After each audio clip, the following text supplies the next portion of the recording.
You. Gary, we're going to watch you pull a rabbit out of your hat. Good morning, Ace, Debbie. Man, it's good to see you guys today. How's everyone doing? You feeling good? You ready? I feel good. Lil Saigon, I haven't seen that name in here in a while. Good to see you. You got a question for me, Ron? Bring it.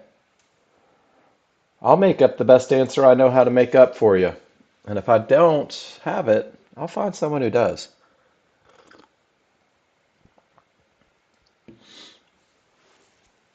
And for those of you that are new to the classroom, welcome. It's good to see you. Shaq, great to have you. I heard you'd be showing up today. It's nice to see you. Welcome to the education room. Who else is in here? We got all the cool kids. Ace J, Cav, Gary, Jim, Ron, Walter, Ty, Joel, Lil Saigon, Mike Lynch. Good to see you, Mike. Welcome to the classroom. Nice to have you. It does, Ron. If you get tired and then you get tired again, you're retired, which means that you should do nothing. You should sit on your butt until you are untired, and then you're good. You've gone beyond dad jokes. You're now at grandpa jokes. Good job. Guys, my name's Mark Novak. For those of you that are brand new, I wanted to introduce myself. I am exactly like you, 100%. The only difference is that I have the microphone. I started at step one, the same way you're starting at step one. When I first opened my software, I had no idea what I was looking at. I had no idea what I was looking for. I didn't know why I was doing what I was doing, and I really, honestly, I was just kind of flying blind. Um, and then I began to learn the software. And as I began to learn the software, I had challenges because I thought I had to be a little more technical, and it turns out all I had to do was recognize patterns. And guys, we're going to do that a lot today. So Shaq and Mike, welcome to the room. It's great to have you. Let me give you a little idea of what you're in for today. Um, whoops. First of all, my Snagit did stuff in black and white. It's pretty cool. There is a path to get to where you want to be, guys. There really is. I'm just changing direction this morning because I can. Um, Posting your pictures in the classroom, guys, this is probably the most important thing that you can do. It's a little intimidating posting your pictures in the classroom because you're in front of a group of strangers that will never see you in the real world. And what if they don't approve of what you posted, right? Well, who cares? Remember that this is your journey, that this is your time, and I'm here for 15 hours every week to give you feedback on what you present to me. And it doesn't matter what the people in the room are doing. It doesn't matter what they're thinking because these aren't the people that'll be paying your bills. This is your trading journey, and you and I are going to work step by step every day to get you exactly where you want to be. But the easiest way to do that is to post trades in class, post pictures in class, post questions in class. I want you to be stingy and selfish with the time in this room and pretend like it's just the two of us. Every day is a private session to get you where you want to be. I made a new picture this morning, and it's black and white, and I have absolutely no idea why it is, but it's kind of cool. We're going nostalgic. Ron probably remembers when the whole world was black and white, back before they invented color. Um, every time that you present a picture in this room, guys, I need a couple small things to allow me to give you the best of the best feedback. And the first thing, and this is for everybody, not just my new guys, you guys that like to just put little snippets on there. Tell me why you did what you did. There's no wrong answers. You can't be wrong in a learning process. You can only create opportunities for growth. Tell me why you did. Tell me what you saw. Tell me if a rule was met. But don't leave me hanging. Don't make me read your charts and try and predict or guess what was in your mind. I need that open communication so that we can work together to get you to where you want to be. I need you to show me where you entered on two charts. Show me where you got into the market because every picture is an opportunity for growth. Every entry creates a management opportunity. And if you're very forthcoming with why you did what you did and where you did what you did, together we can either virtual high five. Man, that is the best looking trade I've ever seen in my life. Cav got tired of me telling him that yesterday. Or I can say, hey, I want you to see this scenario where your risk goes down, where your opportunity for success goes up, and a little bit of patience gets you to this entry, which is a more favorable entry. And then tell me where you got out. Because the brand new user, especially when you're not comfortable with what we're doing, tends to jump out early, tends to move stops for no reason. And if you're always letting me know, well, this is where I got out, this is why I got out, this is where I moved my stop, together we'll work together. That's a lot of togethers. To formulate your management plan to get you to where you want to be. And guys, I'm going to tell you right now, I absolutely love what I do. I absolutely love giving you guys feedback, reading your charts, looking at your successes. Um, don't take that from me by not posting in the class. Give me everything that you got, win, lose, or draw. We're going to talk about the good, the bad, the ugly, and we're just going to keep moving forward side by side. The other way to get there is NextGen's provided you with a spreadsheet. The spreadsheet has three tabs on it, and here's a copy of mine. I'm about to give it to you. But your first tab is where everything that you do, this is your trade journal. Today I took a long, dear diary, today I took a short. But everything that you do, you're going to drop into the spreadsheet. And the idea is that every morning you come back and you study the spreadsheet and you say, what did I do yesterday? What did I do that worked? What did I do that didn't work? Yesterday, what made me feel relaxed? What felt easy? And then what felt forced? And what you'll find is there's a big correspondence between the emotional response and your ability to follow the rules, to have those advantages. And this little study every morning, guys, I promise you, it's going to set you up for success. It's going to make the day easier because you're going to be focused on accentuating the positives. So don't bypass the spreadsheet, guys. It feels like work, but it's not. It's a gift that yields results. And then the second tab of this spreadsheet, this is your favorite looks. We're going to work together so that you can build a plan. You and I are going to talk about your favorite looks. What's it going to take to get you into the market? What's it going to take to get you to pull the trigger and risk your money? And you're going to fill the screen section with all those looks. And you're going to say to yourself, let's just see what it looks like. That this is exactly what I'm looking for each and every time because this provides a statistical advantage because this is the high probability trend trade. And the high probability trend trade is what we're going to talk about for the first hour. We're going to focus on the entries, getting into the market where it's most likely to continue. And this is an absolutely beautiful picture of that high probability trend trade. So it made its way into my spreadsheet. And I'm going to study this. I'm going to say these are the looks that I want in order to get in the market. And then finally, this is kind of Friday gift day. It's really everyday gift day. It's the exact same spreadsheet, but I've filled out a lot of it for you. And the green section are clients' trades. These are people using the Nexgen software, embracing the advantages that we teach, and finding a lot of success with it. And they've done such a good job of it that I've stolen their pictures and put it into the spreadsheet for study. There's a lot on management, being able to get in at the right spot and then learn how to get the most out of the trade. We trade patterns. The patterns that we trade have absolutely no idea what market that they're on. The patterns that I teach work on stocks, options, they work on, Tesla, gold, it doesn't matter.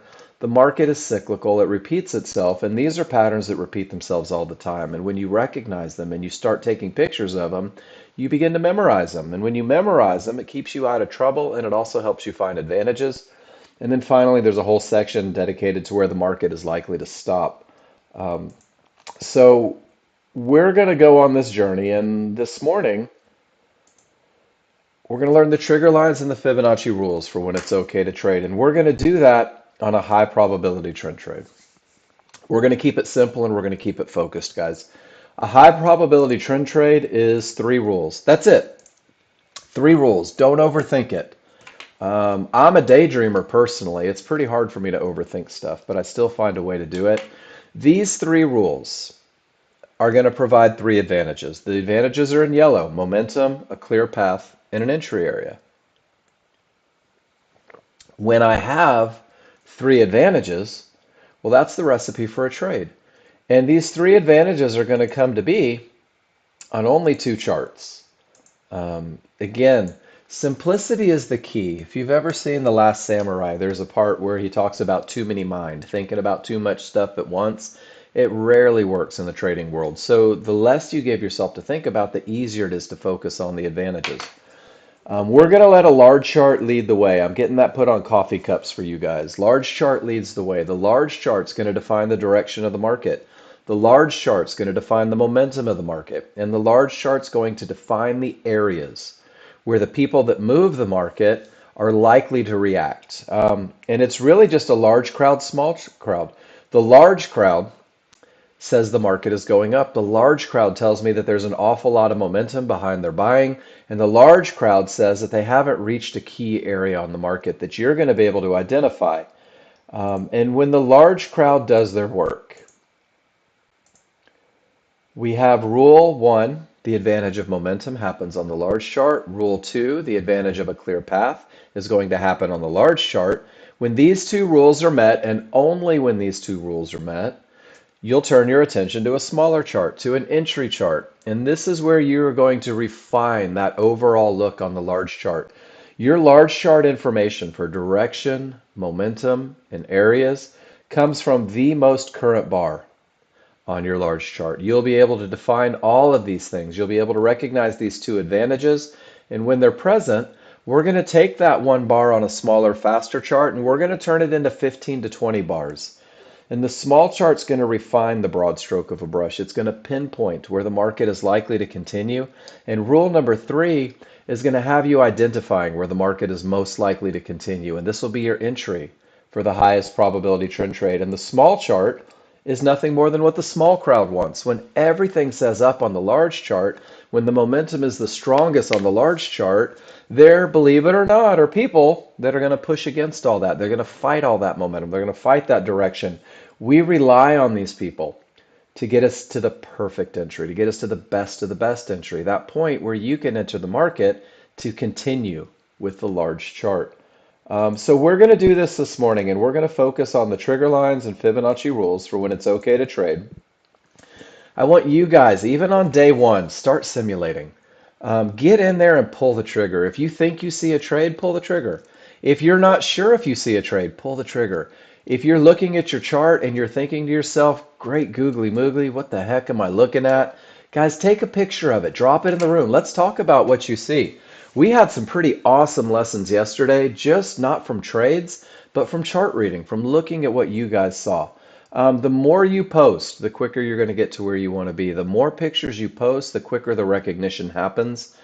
So don't be afraid to post in the room. And then we're going to refine it together to make sure that you're taking the correct trades. We're going to weed out the bad ones, the low probability, the no statistical advantage. And you're going to practice the right trades because these will have been proven to win more than they lose. And that's the goal. And then we're going to simplify today. We're going to talk about the high probability trend trade. And this is a trade where every indicator on every chart agrees for the trade. Your triggers are the strongest, giving you the advantage of momentum. There's nothing in the way, giving you the advantage of a clear path. And you will enter the market at the area where the market is most likely to continue, giving you the advantage of an entry. And if you go to the Nexgen education page and you click on the tutorial section, this high probability trend trade is the one, let me find my link here, that's going to give you a skill that's going to carry you to wherever you want to be as a day trader. But you need to become a chart reader first, and that's what this trade is designed to do. The high probability trend trade is a trade that typically wins 70 to 80% of the time if you follow the rules. The high probability trend trade is designed to create confidence through the memory of success. It's designed to make you a chart reader, to be able to look at your indicators and understand where the market is likely to continue and enter at that point, and to understand where the market is likely to go and take profits off in the distance at these key Fibonacci areas, and understand where the market is likely to stop, which is a giant red flag telling you no more trades into this area because the people that move the market are bound to have a reaction. Your chart reading will be about 90% of your day. Looking at your charts and waiting for advantages will be about 90% of your day. The most successful traders that I know only take 5 to 7 trades a day. They take the absolute best trades so that they can have the highest chance of success. So we're going to focus on this one high probability trend trade. And then eventually we're going to talk a little later in the day about what we call a medium probability trade. Hey, good morning, Sydney. Nice to see you in here. And a medium probability trade is when most of your indicators line up for a trade, but there's going to be an issue. There will be one thing wrong. And when we talk about the medium probability trade, you may not have the best look of momentum, but you'll still have a clear path in an entry area, or you may not have a completely clear path. So you're going to rely on momentum in that entry area to get you to where you want to be.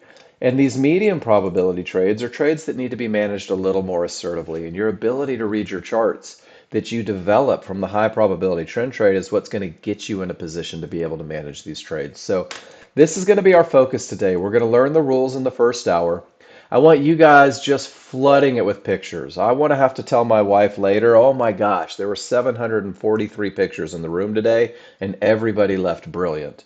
And we're going to simplify. We're not going to worry about the things that don't matter. We're going to focus on the things that are bringing us the best chance of success. Um, Participate, please. And it's going to be that repetition that creates recognition. Take a lot of pictures because when you start going through and looking at all the pictures that I've provided, looking at all the pictures that you're going to create, you can't help but be able to recognize what's happening in the market. And the more you see it standing still, the easier it becomes to see in a live market. And for the new user, it can be a little difficult to recognize in the market on day one, on day two. You're not sure what's going on. There was this awesome interview with Tom Brady where it referenced all the new quarterbacks in the NFL. It's so fast, it's so fast, it's so hard. And Tom Brady's like, yeah, you know what? After 20 years, it's like it's slow motion. And trading's no different than that, guys. The more reps you get, the slower the market seems, the easier it becomes to find your entries. So just keep posting in the room. Use that spreadsheet, and let's get going. Let's start talking about advantages, guys.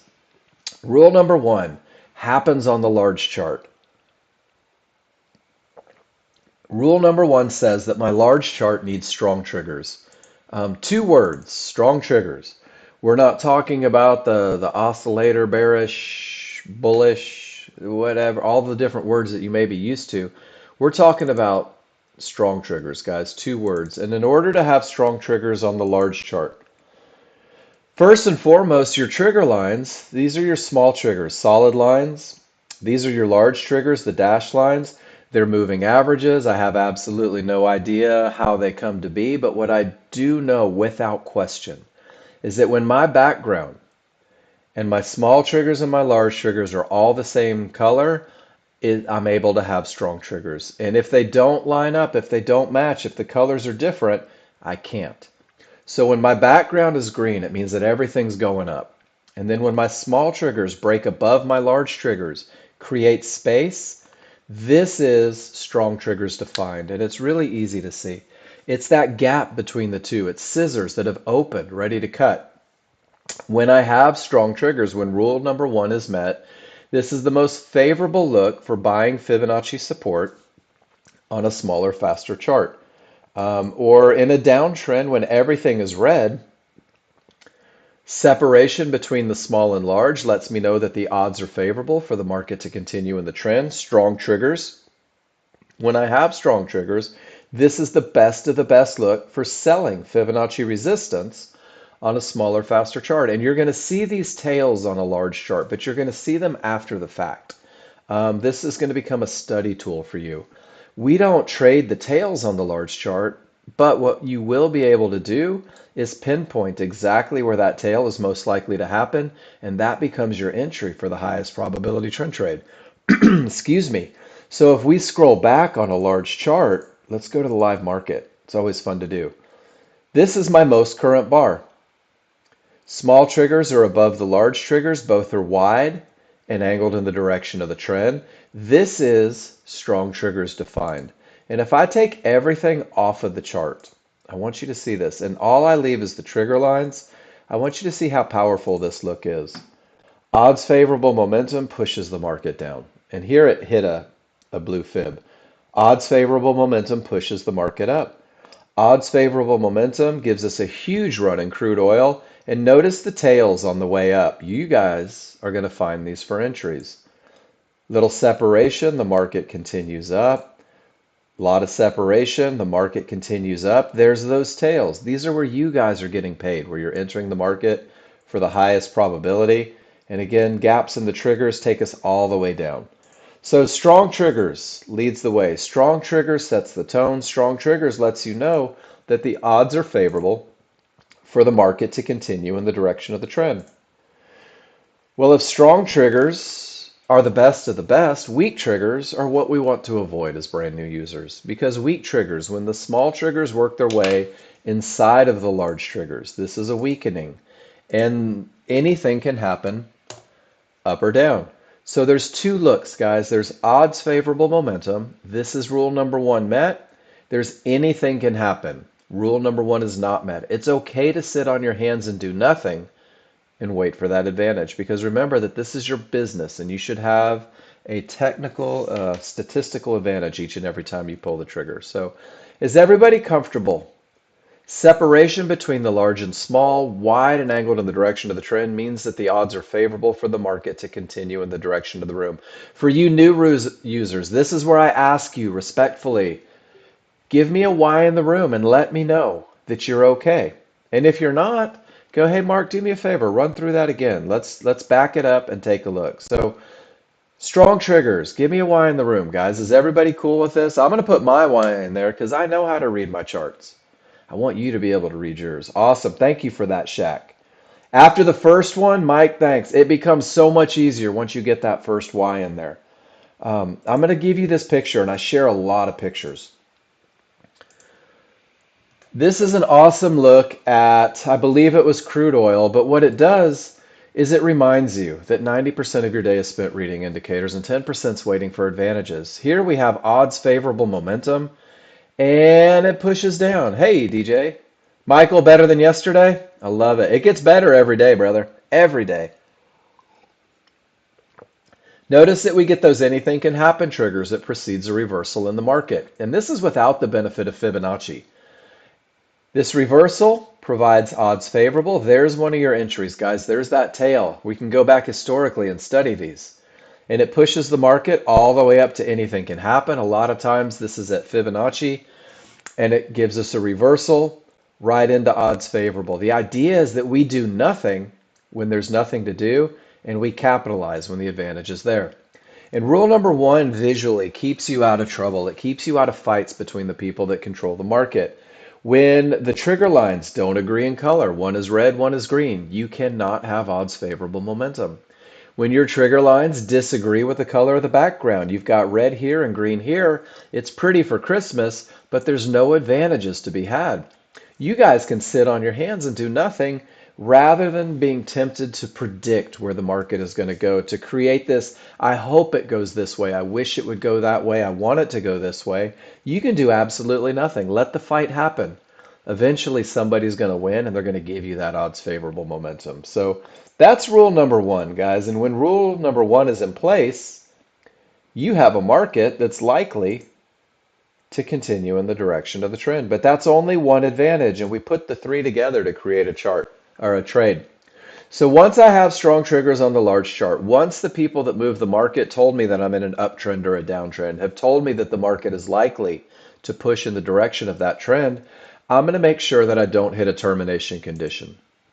And a termination condition is an area that may reverse the market. It's an area that can stop the market cold. And we use the lines on the large chart to define termination conditions. I'm going to give you the picture. This is a great roadmap for what you're looking at when you open up your software. The areas that we look to are these key areas: divergence highs, divergence lows. These are magenta and cyan lines that will print from a pivot. And they print from this pivot when momentum has gone. So if the market goes down and then it goes up, if you see this cyan line print, all it means is that the buyers stole the momentum from the sellers. And if you see this magenta line at the top, it means that the sellers have stolen the momentum from the buyers. And these on their own are not termination conditions. This isn't something that can be a market mover that can reverse the market, but we'll use these areas as lines in the sand to determine. And I'm going to show you how to do that. We're also going to look for red Fibonacci resistance, blue Fibonacci support. We're going to look for these yellow one-to-ones, and we're going to do it all to make sure that we have room to our targets, to make sure that we have a clear path. And there's a pretty simple recipe for defining them. And before I even give it to you, I want you to notice something on the live market here. Price reached Fibonacci resistance, and look at the bounce. Pretty cool, right? and it bounced all the way down to Fibonacci support and almost stopped cold. Guys, these are termination conditions. When your price bars make it to an area and the trigger lines don't break through that area, sit on your hands and do nothing. This is where decisions are made. This is where sellers sell. This is where the buyers who are in control take profits. And they may push down right to the next key area. And this is where the buyers told them, nope, we're going to go back up. We gave you your moment, but now it's time to go back up. So if price reaches an area, once again, look at this, to the tick, you are going to believe in the power of Fibonacci before you walk out of this room. Even with the odds favorable momentum, you guys knew not to take this trade because this becomes an area where the market is likely to stop. So it's a simple recipe, and I'm trying to change it up a little bit today. So you new users get a treat. You don't have to hear the same boring thing. Two things have to happen in order to determine a termination condition. The first is price reaches an area. Whoops. This is because areas are where the people who move the market are making decisions. That's all it is. When John Novak created the algorithm for this software, when he developed the fibs, he used to call a buddy of his, it was a trader in Chicago, and he would give him his numbers. Hey, I have resistance right here. I have support right here. And of course, the guy couldn't tell him where the institutions were buying and selling, but he could tell John, you're within 50 cents. And when he was in within 50 cents for 6 months straight, he knew that these were gold. And that's when he introduced them to you guys. So price reaches the area. This is where decisions are made. And then we're going to use the trigger lines, guys. If triggers, small and large, do not break through, meaning, whoops, small and large break through the area, then it's not a clear path.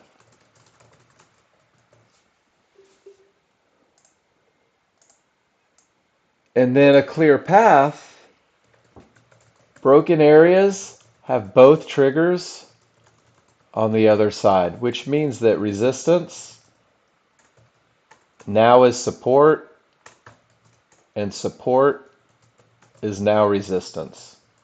And you'll see it in the color change as well, but it's the trigger lines that tell us. So price reaches an area, absolutely no trigger lines break through. Guys, don't trade into the area. Wait for it to break. When the small and the large get to the other side of the area, you can see that resistance behaves as support, and you can see there's one of those tails with the momentum, a potential entry to get us off to the next key fib. So is everybody okay with a very simple recipe? Price reaches, where are my triggers? Price reaches, where are my triggers? If you go through that and then shop, look at you making money day one. I love it. So this is your large chart on crude, right? Beautiful, look. I love, or Shaq, sorry, my bad. This is great. And I love that you're winning and I love that you're going with the trend and it's outstanding that there's momentum there. You're in the trade as we speak? Fantastic. If you will do me a favor on the next picture when the trade is out, embrace this recipe. Show me both charts. You're going to have to click and drag and highlight both charts. You're going to tell me why you did what you did. Show me where you got in. Let's talk about it. And let's make sure that we can repeat the process over and over, especially one that's bringing you success. And just so you newer guys know, the first hour we're going to talk about rules. The second hour is where I'm going to click on all the amazing charts that you put in there, and we're going to refer back to the rules to see what you did, why you did it, and how it corresponds with the advantages that we teach. Because the idea is that you can do this day in and day out for the rest of your life. Thank you for that. So guys, termination conditions, areas that may stop the market. You're going to see them all day long, right? And you're in crude oil right now. Notice how there's weaker trigger lines? This is rule number one, Shaq. Small and large are above the area. You took it through the break, but now with the weaker trigger lines, it may push a little deeper, right? We've lost that odds favorable momentum even with the clear path, But now these weaker triggers suggest a loss of momentum. You may have to sit through and suffer through a little bit of a retracement as you lose the momentum in the movement. And we're going to piece the advantages together so that you guys become comfortable with it. So price reaches an area. None of the triggers break, sit on your hands, do nothing, wait for the decision. Small and large break through the area, support begins to act as resistance. You're going to see this all day throughout the day. Price comes down and creates this divergence line, letting me know that there was a loss of momentum. This loss of momentum is created by price. It is not price reaching the area. Therefore, it's not a termination. It's nothing more than a loss of momentum. And very often, you'll see the original force, the sellers in this case, retest that area. When price reaches the divergence low, notice that I'm using the recipe over and over. Price reaches the area and the trigger lines remain above. This is now a termination condition. And if this termination condition reverses the market, I'm going to call it a strong bottom. And a strong bottom is the precursor for the highest probability trend trade that you can take to the long side. This one's a great reminder that the market ebbs and flows, goes up and down, and we're waiting for a statistical advantage. So when price pushes all the way up to Fibonacci resistance, none of the triggers break, guys. It's a great indication to sit on your hands and do nothing. It's also an awesome point to take profits. From there, we get a push, and the market pushes all the way back down to Fibonacci support, all the way back down to this mid-band. And notice that none of the triggers have broken. In fact, they're more than a full bar away. This gap is a pattern that you're going to learn to recognize. When the large triggers don't follow price and it hits an area, it's likely to snap back. Sure enough, it did, right into Fibonacci resistance. And when it got there, the triggers remained below. That's a termination condition. It also reached that divergence high line. Triggers couldn't break it. Another termination condition. Second set of resistance, the triggers are below. There's that termination condition again, 3 times in the same spot. And guys, it's this termination condition that creates the reversal, gives you odds favorable. It's now a strong top. There's one of those tails before you get to Fibonacci support. And guys, this is where Nexgen users make their money. High probability trend trades that happen after a termination condition in the market. This is your best of the best in the beginning. This is a trade that typically wins 70 to 80% of the time. And understanding the simple recipe for termination conditions is going to keep you out of a lot of trouble. It's going to keep the powder dry, so to speak. Because when price reaches an area, decisions are made. And this one illustrates it beautifully. When price, even with odds favorable momentum, reaches these yellow 1-to-1s, absolutely none of the trigger lines are capable of breaking. This is your giant red flag. Don't trade into this area, guys. Let's wait and see what the people that control the market are going to do. And I'm telling you right now, this is the most broken rule for new users, which is why I spend so much time on it, because the clear path pays dividends. When price reaches these 1-to-1s, the buyers fight. Everything's below resistance, the triggers don't have momentum, and sure enough, the sellers fight back, and the buyers and the sellers and the buyers and the sellers. And look at the back and forth. No momentum, no clear path, 2 rules not met. Guys, this is your 90%. This is you sipping on your coffee, playing a video game, reading a book, doing something other than hoping the market does what you want it to do. Ultimately, this fight gets small and large triggers above resistance. It behaves as support. This fight creates momentum. The small triggers are outside of the large. And then there's one of those tails, guys. There's one of those pullbacks on a smaller, faster chart with odds favorable and a clear path. And this is your 10%. This is where all of your patience pays off, because now you're in the highest probability trend trade and it takes you all the way up to Fibonacci resistance with that momentum. Guys, what you do when there's nothing to do is going to define your day. What you do when the advantages aren't present is going to define your day. And then I'm going to give you one other termination condition, but I want you to do me a favor. Is everybody comfortable with the large chart termination conditions? When price reaches one of these areas and the triggers can't break it, sit on your hands and do nothing. Your path isn't clear. That's really it, guys. Um, no triggers, no clear path. It's okay to wait. Small and large break through. Now the path is clear. And even in this picture, you see the odds favorable momentum in the tail, letting you know that it's time to start looking for that trade. And then we have one other option, guys, because strong triggers lead the way. Strong triggers set the tone. Strong triggers mean that the odds are favorable for the market to push. So when strong triggers begin to smash through areas, smalls just rail above or below. Um, Helpful to think as termination conditions as friends, not enemies. Your friends keep you out of trouble, right? This is your friend that pulls you out of that potential fight. I like to think of them, Phil, as decision-making areas. Um, I like to think of them, and this is just me personally, and this is what helped me a lot. This red line is where somebody that's capable of moving the market is going to decide. They're either going to decide to stop it cold in its tracks and push it the other way, or they are going to choose to let the other side win, right? So decisions are made.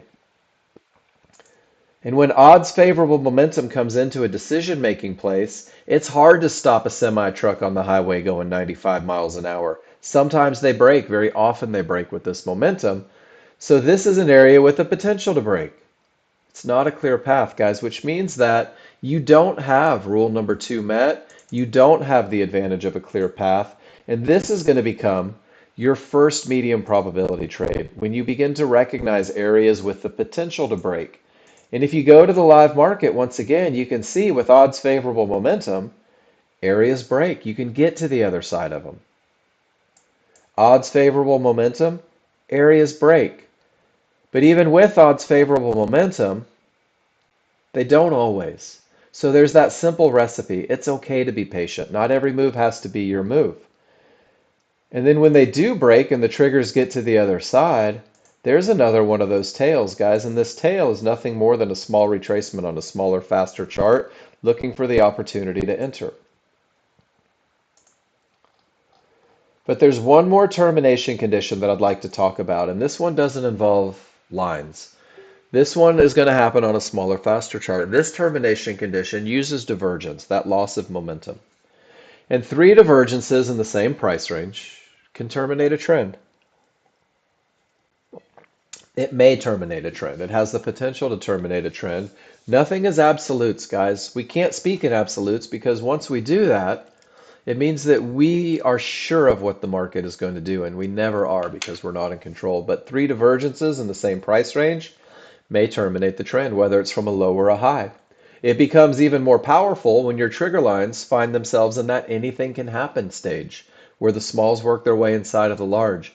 And it becomes even more powerful still if that third pivot from a low is higher than the previous, or that third pivot from a high is lower than the previous. It creates a head and shoulders. And you're going to see this look on a smaller, faster chart when your large chart, that's kind of like a freight train, doesn't have time to give you that information. Maybe from a low, you'll see a market that reverses from nowhere. 3 divergences in that area keeps you out of the move. Even from a high, with odds favorable and a clear path, 3 divergences keeps you from taking that last trade.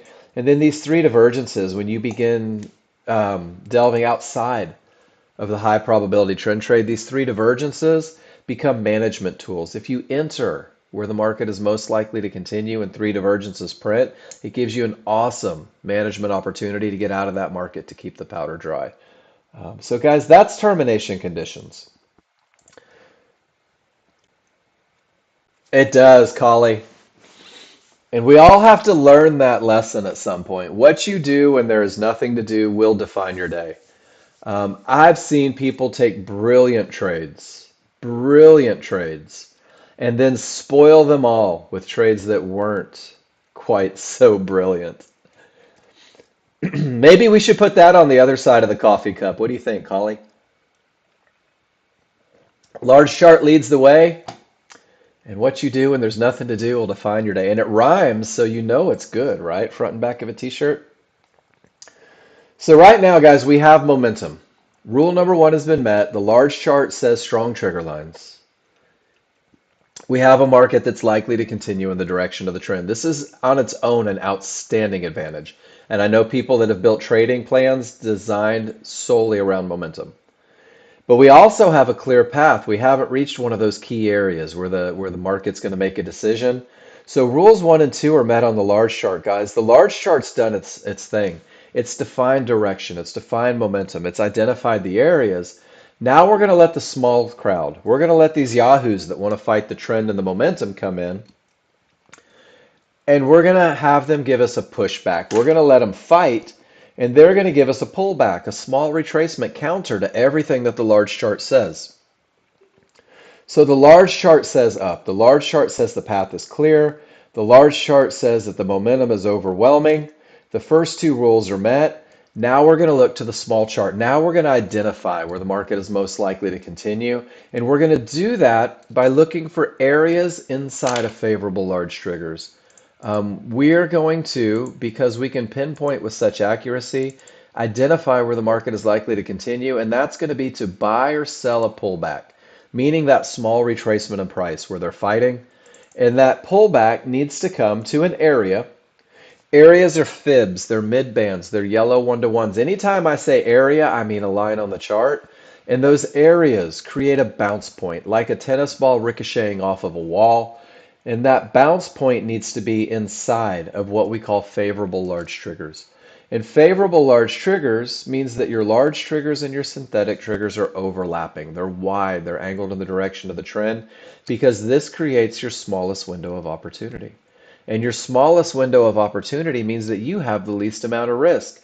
And the least amount of risk means that even if things go south, even if it's one of those 20 to 30%, you're not giving up an entire account through hope. You're keeping it as tight and concise as possible.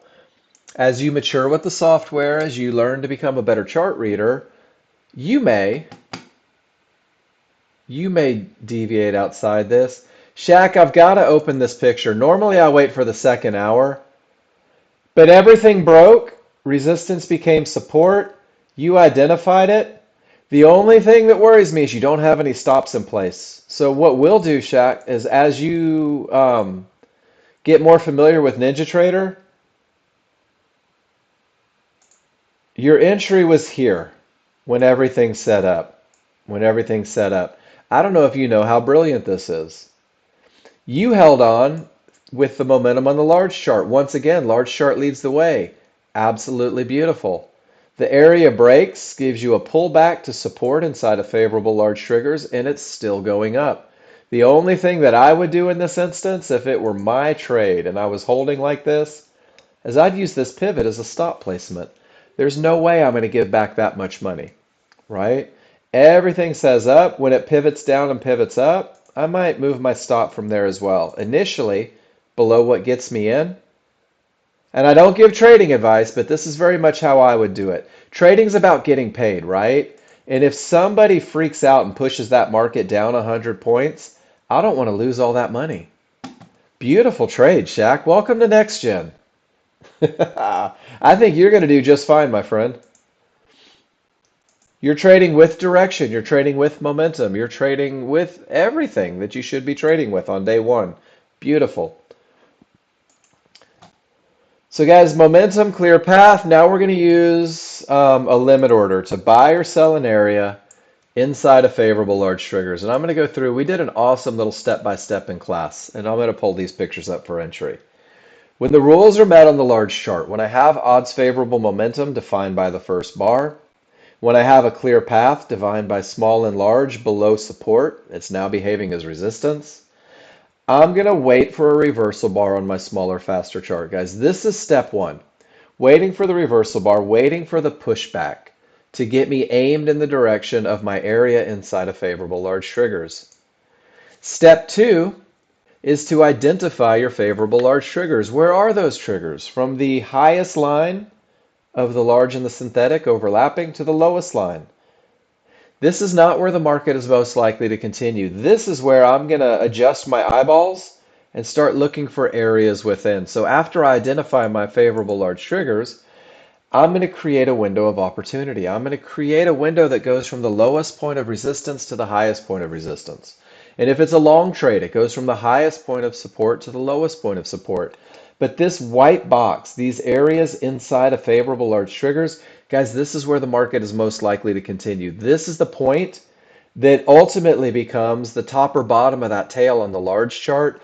This is where you are going to activate a limit order right at the bottom of that window, a tick or two below the area, and you're going to sit on your hands and you're going to do nothing because you know you have the advantages and you know where the market's likely to bounce, and we get in a little bit lower because of the momentum, because of the clear path. And guys, if the market pulls back and hits your limit order, congratulations. You're in a short trade. You're in a short trade with the advantage of momentum. You're in a short trade with the advantage of a clear path, and you're in a short trade with the advantage of having entered where the market is most likely to continue. And then, Shaq, this is pretty cool. If you look at this picture, I want to compare it to your picture. Where did your picture go? Hold on. Everything says up. The path is clear. We're right at the tail end of momentum. But do you notice how it pulled right back to that support right inside of favorable large triggers? So Shaq, this is a picture that I would take a picture of. I would go to my spreadsheet and I would say, you know what? This belongs in my favorite looks. This is a trade that you identified day one. Can you imagine what day 10 is going to be like? That is a great long, right? And I'm just going to study it in the morning. I'm going to make sure that I can do it again. Um, Outstanding. And guys, this is what we do every day is we wait for the advantages of momentum. When we have it, when we have a clear path, we look to the small chart and it looks like this. We're looking for triggers. We're looking for areas, but we have to let the small crowd do their thing and start with a pushback. This is it going the other way, guys. I look for my highest point of support to my lowest point of support inside of favorable large triggers. And if it pulls back, I'm in a trade, guys. I'm in a trade with all the advantages that let me know that this is a trade that typically wins more than it loses. I've identified from the top of the triggers to the bottom of the triggers, but I've refined it to the lowest point of support and the highest point of support. This white box is where the market is most likely to continue. This white box right at the top is where I'm going to activate my limit order, guys. This is the best of the best. I want you to focus on this for 20 days. That's it. Focus on getting into the market where it's most likely to continue because great entries create manageable trades. And now we're going to talk about the realities of trading. We created a window, which means that it could go to the bottom of the window, right? You may see a little negative equity. You may have that moment where you're like, oh my gosh, it's going against me. My world is collapsing. Remind yourself that the large chart leads the way. Remind yourself that the large chart has momentum, that the large chart has a clear path, and that you are still where the market is most likely to continue. And since we can identify where the market is most likely to continue, we can also identify where the market should not go. Next-gen users have the ability to manage their risk before they ever manage their profits, guys. And if that market pushes beyond the window and hits your stop, congratulations, you just took part of your 20 to 30%. Because anything that wins 70 to 80% is obligated to lose 20 to 30% of the time. And this is a cost of doing business. I'm not sure of anybody in this world that has 100% winners. I've never met them. I've never met anybody that wins every trade. But because this look typically wins 70 to 80% of the time, this becomes a trade that I never miss. Because this look has every advantage that I'm looking for, I take this trade each and every time it sets up. I'm going to take pictures. I'm going to develop trust. And this entry, ladies and gentlemen, is your focus for your first couple weeks with Nexgen, because once you get in at the right spot, everything else seems pretty easy. And then once the trade begins to move in the direction, you can reduce risk even further below a reversal bar, above a reversal bar. And that is your high probability trend trade, ladies and gentlemen. It's only 3 rules. It happens on only two charts. And all I need you to do is practice, practice, practice. Every time you post a picture, tell me why you did what you did. I will never tell you that you're wrong for your thinking. I will never tell you, well, that's just stupid. It's not, because sometimes you see things different than I do. Sometimes you read charts different than I read them. So what we'll do is every time you post a picture, we'll relay it back to the advantages, and that's it. What advantages were present, what advantages were gone, because if you know what you're up against every time you take a trade, it becomes easier to manage a trade. That looks exactly like yours did, Shaq. Price breaks, pulls back, continues on, right? Happens all day, every day. All day, every day. What you guys need to do is learn how to study this, build a little faith in it, and you can do that with those tails. You can go back historically and start circling tails. And when the rules are met and you circle a tail, if it pulls back to an area inside of favorable large triggers, congratulations, you have the highest probability trend trade. And this is going to be your focus. And the more you spend doing this, the easier the recognition becomes. And the easier the recognition becomes, the less tentative you are taking the trades, the less tentative you are pulling the trigger. So let's go through and see where we're at anywhere. Here I have odds favorable momentum, smalls above the large are wide, angled in the direction of the trend. Notice that the small are above resistance, but the large are below. 15,850 has the potential to break, but it's not completely broken yet, which means that if I take a shot, it has to be a great shot. I have to have momentum. I have to have the perfect entry. But now price, most current bar, reached 15,864.04 to the tick, and my triggers haven't broken, and I'm cool sitting on my hands doing nothing. But if I rewind just a little bit, there's odds favorable and a clear path. Let's circle the tail and see what it looks like on a smaller, faster chart. It's the perfect pullback directly to resistance inside of favorable large triggers.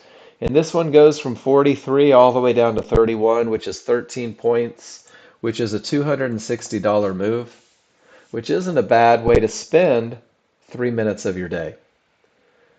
So is everybody with me? With odds favorable and a clear path, don't miss this trade. This is your best of the best. And it repeats itself every day, guys, over and over. All you have to do is study it a little bit, ask for some feedback. Here we don't have the strongest triggers, but we do have a clear path. We don't have the strongest triggers, but we do have an area inside of favorable large triggers. Guys, this falls under the guise of a medium probability trend trade. I don't have the best momentum, but I do have a clear path. I do have an entry area. And if I choose to enter the market at support inside of favorable large triggers, well, then I have to manage it assertively because I don't have the momentum to push me to the next level. But there's the pullback right there. Where shouldn't the market go? It shouldn't come down here if it's going to get me. Guys, that's virtually no risk. But with this loss of momentum, it may push to a lower fib. So I have to manage assertively. And I don't know what's going to happen, guys. It doesn't matter. It's simulator.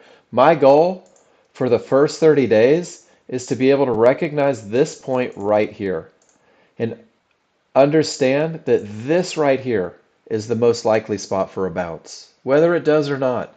Because once I do this, I get it. And you guys are looking at crude oil. And on crude oil, 1, 2, 3, 4 divergences in the same location with weak triggers. And sure enough, it pushed all the way to Fibonacci support. And guys, when it got to Fibonacci support, where were the trigger lines? 3 days above. This is an area likely to stop the market. It definitely created a bounce. But now we're losing momentum to the upside, right? Now our triggers are starting to turn. This could be the beginning of the end, or it could just be a spot for a bounce. I don't know. My larger up, my smaller down. I can't go short into support, but I'm not going to go long, not from areas without momentum. Guys, this is your 90%. Eventually, your 90% will become a trade. but in the beginning it's just not. So let's focus on entries, guys. Is everybody good with that?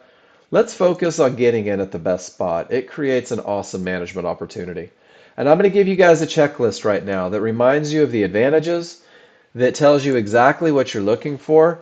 This weekend, guys, if you're struggling with termination conditions, click on the video in this link. John Novak for about an hour talking about great tops and bottoms, talking about the potential to break, the potential to hold.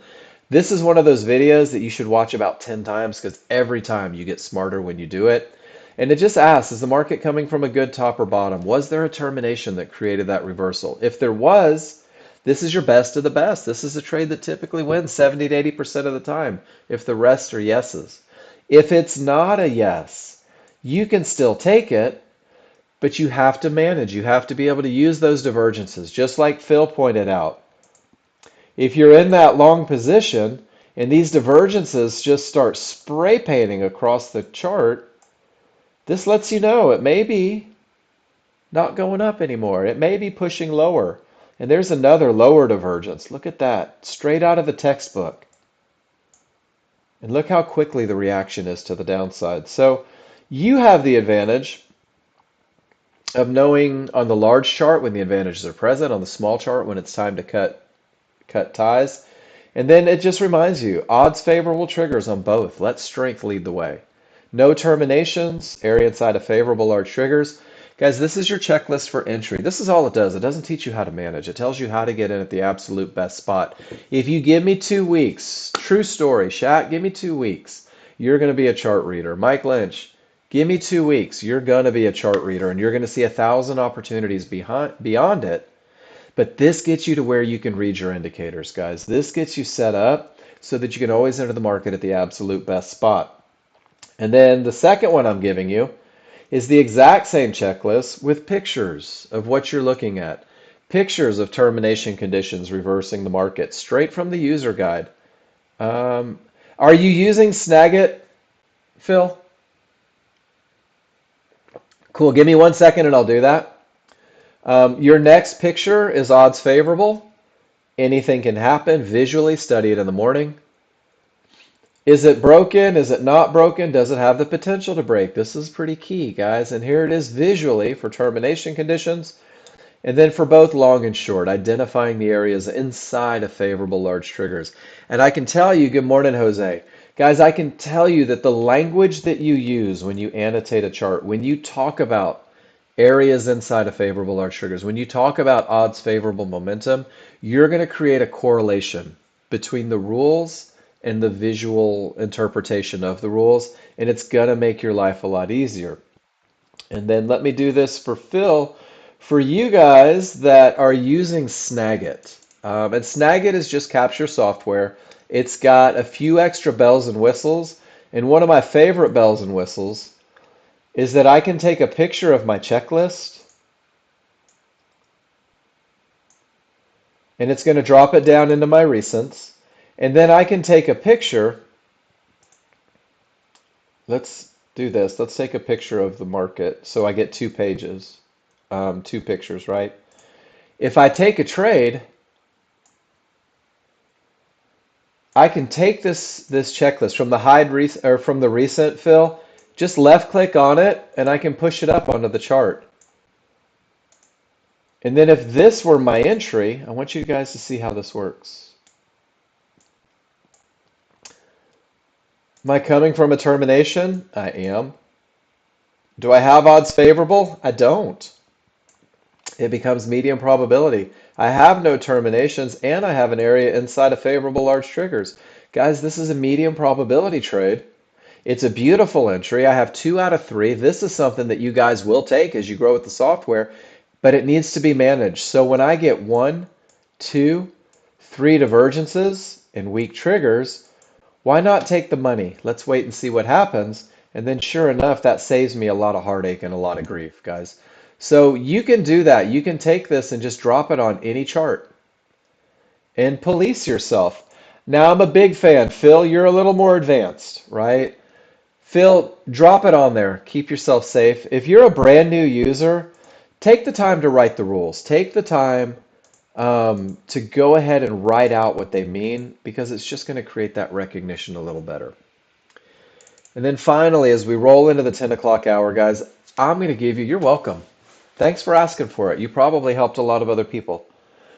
I'm going to give you a plan. If you're trading without a plan, guys, you're trading emotion, you're trading fear, you're trading greed, you're trading hope, wishes, and wants, right? And my father-in-law always said, wish in one hand, poop in the other. Tell me which one fills up first. So this keeps that out of the equation. Guys, this is a stepping stone in your learning journey. This is not the end of the road for you unless you choose to let it be. But this is designed to optimize your chances of success with the high probability trend trade. This is designed to optimize your chances of success with the medium probability trades, with the 50-50 trade where the areas have the potential to break. And maybe show of hands in the room. Who has absolutely butchered the 50-50 trade? Who finds that their 50-50 trades lose more than they win? I know there's a lot of you in here, right? I was one of them. Guys, I'm going to give you the plan for the highest chance of success. You never mess up the 50-50, Phil? You are a bad mamma jamma. I still mess it up sometimes. But this is a simple plan. Cav. This is a simple plan for consistency, guys. This is going to create confidence through the memory of success. This is going to give you the opportunity to enter the market at the absolute best of the best spot. Why? Because great entries create manageable trades. It's a catchy little phrase, right? The better your entry, the least amount of risk you have, the most opportunity for profit potential you have. So take 20 days, define your entry. Never fight the large chart triggers. Never fight the large chart direction, guys. Not in the first 30 days. Define your entry and start taking pictures. Fill your spreadsheet. All this does is get you in, guys. And in the same mechanical approach to entry, the checklist-based entry should be used for management as a brand new user, as you're learning to read your charts. So I've created a very simple if-then plan for management for the new user. If you get into the market at the area of resistance inside of favorable large triggers, then your stop goes outside of the window of opportunity. It goes where the absolutely. I'll give you the actual plan in the room, Phil, right there. So you can click and drag it from the chat box or you can hit the download button. You're welcome. And guys, this plan came to be, just so you guys know, day traders are brilliant. You guys are some of the smartest people I've ever met in my life. Smart people look for every opportunity. Smart people try to catch every move. Smart people try to be in the market every second of every day. That's about the worst way you could ever trade, guys. There's just not a statistical advantage every second of the day. So I had a gentleman that called me. We did a little private session together, and he said, "Hey, Mart, I can't find squat. I can't find my entries. I can't find my exits, and really, I'm just getting run over everywhere." And he had about 7 trades that he was trying to master. 7 things, 7 sets of rules, 4 different markets that he was trying to master. And I was like, dude, I couldn't do that, and I teach the class. So we went to simplicity, guys, and this is what we did. I said, do me a favor. Look for one great trade initially, and once you can catch it, let's manage it conservatively. And so he started getting in at the area inside of favorable large triggers, one trade, and he started putting his stop outside of the window. And I said, there's nothing for you to do. Don't get emotional. Don't get jumpy. Don't reverse your position. If you get stopped out, that's okay. It's a normal part of a positive equity curve. I said, but a lot of the time with all those advantages, the market's going to bless you with a reversal bar. And if it does, come on, picture you can do it. There you go. Reduce your risk, 2 ticks above or below the reversal bar. If then, if I get in, then my stop. If I get a reversal bar, then I'll move it. And then I'm going to lift my hands up off the mouse. I'm going to roll 6 feet back from my monitor, and I'm going to wait and see what happens. And it's either going to stop me out for a small loss, which I'm okay with, because it's got to happen every now and then, or it's going to hit my first target. And guys, this is where you home run hitters get mad at me. The first target is $100 in the distance. The first target is only 10 ticks on crude. It's only 8 ticks on the S&P. It is so stinking close that with all of those advantages, it's really difficult to not hit it. True story. But when you hit it, you feel good. You feel comfortable. You feel confident. There's money in the bank. And you're also going to move your stop to break even, which means now you have no risk. You have been paid and you have nothing to lose. Ah, very good. Luciano, have an awesome trip. Be safe. We'll see you next week, I hope. Heading over the big pond. I like it. Guys, you have $100 and no risk, and this is designed not to make you wealthy beyond your wildest dreams.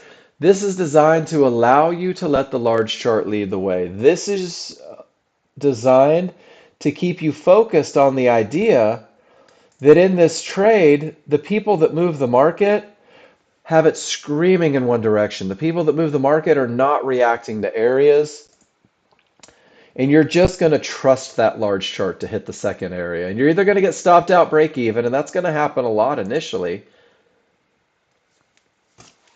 But if you're following the rules in the checklist, typically 70 to 80% of the time, you're going to catch that second target at $200. That's a $300 trade on a two lot, guys. That's a $72,000 year on the most basic conservative plan you could ever have.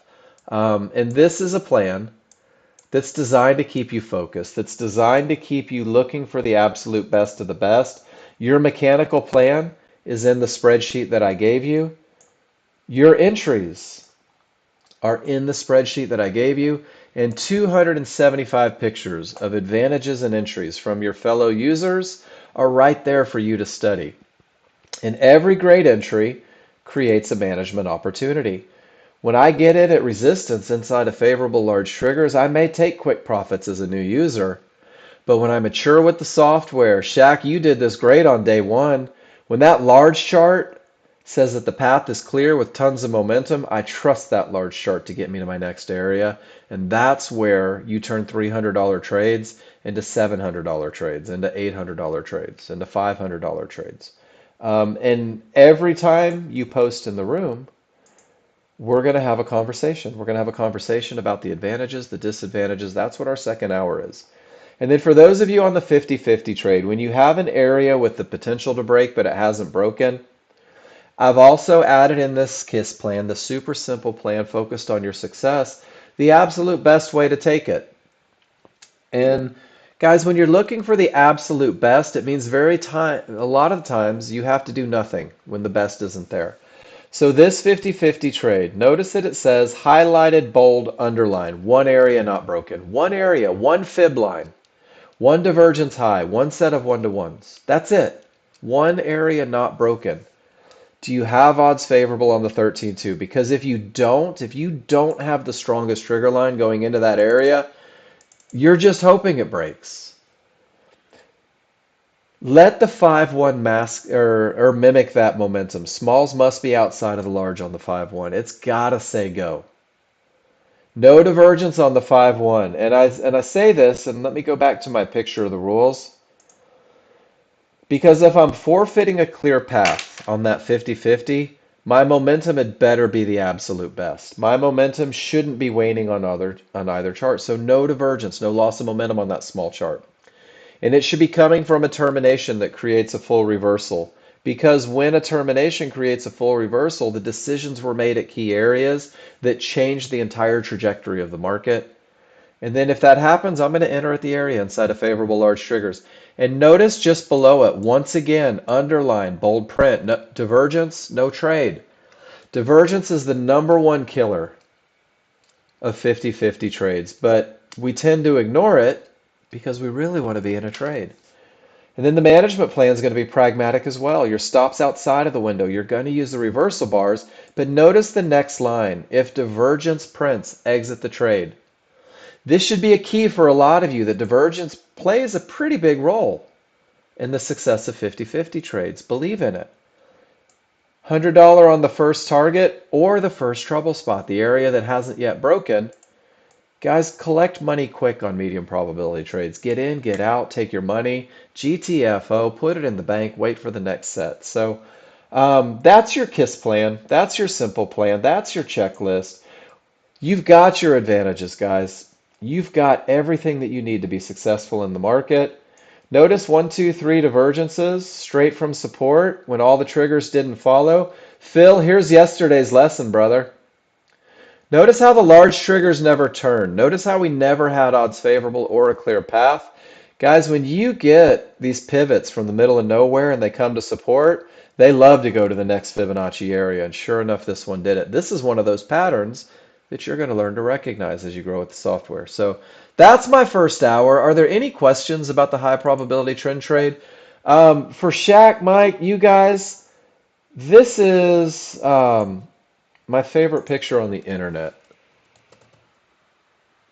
Let me go back and I'm going to show you guys this right here.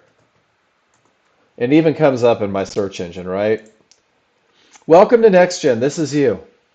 I'm giving you a lot of information on the first day. I really am. We're talking about a couple different concepts. We're talking about entries. We're talking about momentum. We're looking at termination conditions. Day one is designed to get you comfortable with the idea and the interaction of the class, that you can post in the room, that you can hang out and do these things and ask for feedback. This is what we do. By the end of the third day, most people, everything begins to click. By the end of the fifth day, you're like, okay, I see that it works. I need to go study it. I'm going to start participating in class. And I'm telling you right now, the more work you put into finding these entries, the more work you put into recognition, the more work you put into participating in class, the quicker you're going to get to where you want to be. And you're going to be able to analyze really quick, guys, which is kind of fun because that becomes the entry for the highest probability trend trade. This is where the market shouldn't go. But I'm losing momentum, and sure enough, it pushes higher. So the idea is that we're going to just focus on the best of the best for a little bit. And once you get it, guys, keep working with me. I'm going to take 5 minutes. I'm going to go stretch my legs real quick. I'm going to let you guys watch the S&P. We'll see what it does. If you have a question, take a picture. Let me know. Shaq, I love that you're still in the trade. I think it's great. Do you know why you're still in the trade? Is it because everything is still above support? Not everybody has the intestinal fortitude to hold for these big moves. Some people do. I've got clients that they don't hold for less than thousands of dollars. Large chart keeps saying more up, right? There's no terminations, everything says up. And this is a risky way. This is hard for a lot of people to hold through. Most people can't watch it turn against them and be very pragmatic about just how amazing all these areas are. So I'm not going to lie, I'm pretty impressed right now. You're going to be one of those guys that gets the absolutely most out of the software because you are so in tune with Fibonacci already. Nicely done. So guys, watch the S&P for a minute. Let's see what happens. Support breaks. It behaves as resistance. Oh, I'm sorry for your heartbreak, but I'm glad you got a handle on it. And you've got termination conditions, Jose? Different charts? Right on. So it may be time for a chart update. But I'm going to take 5 minutes, guys. When I come back, we're going to start looking at all the charts that have been posted. We're going to talk about advantages. We're going to talk about disadvantages. I absolutely refuse to judge you on the trades that you take, but we will talk about the advantages that are seen. Back in 5, guys. Post them if you got them.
All right, let's do this second hour thing, guys. So we'll start first what we see in the live market.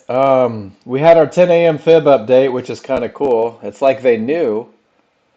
Every 2 hours, your software will update Fibonacci. It'll rerun calculations. And notice how this fib formed right where that bottom happened, right where divergence, right where weak triggers.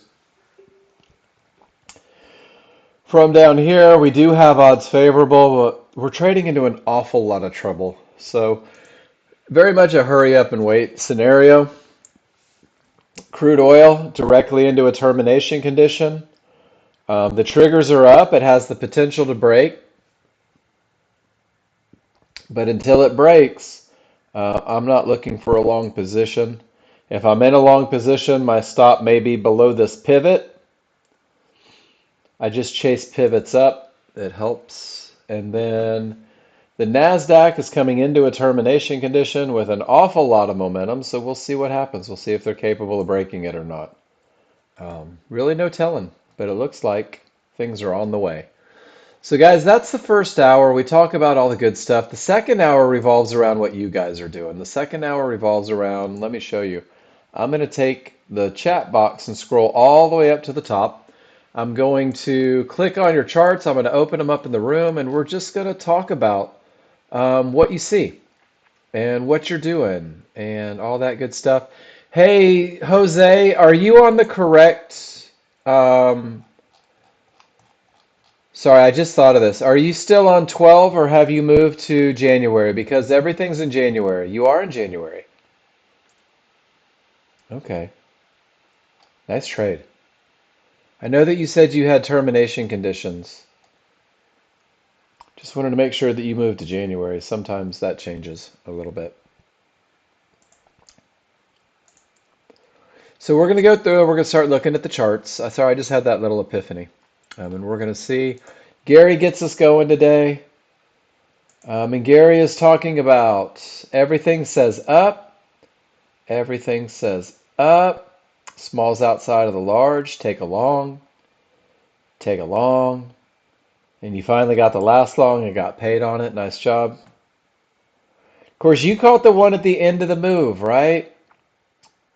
You caught the one when things started to get a little exhausted off that good bottom. And that's okay. Missed opportunities happen.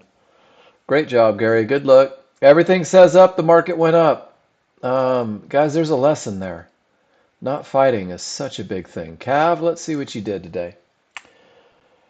Cav says, perfect situation of trading where there is a termination condition. Is this the same picture from yesterday, Cav? Just reminding us that terminations can stop the market. GWC, the volume has rolled, my friend. We are in January 24. 12/24 is still like 15 months from now.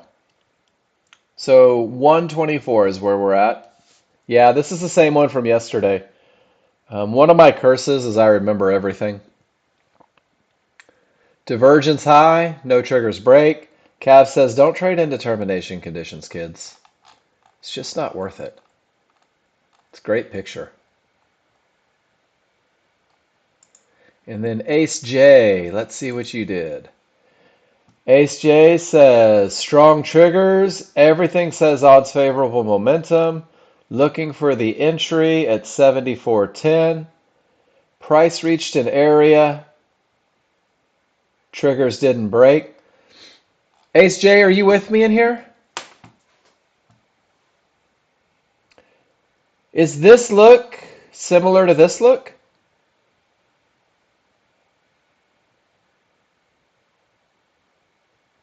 I'm just curious if you're recognizing that this is an entry directly into a termination condition.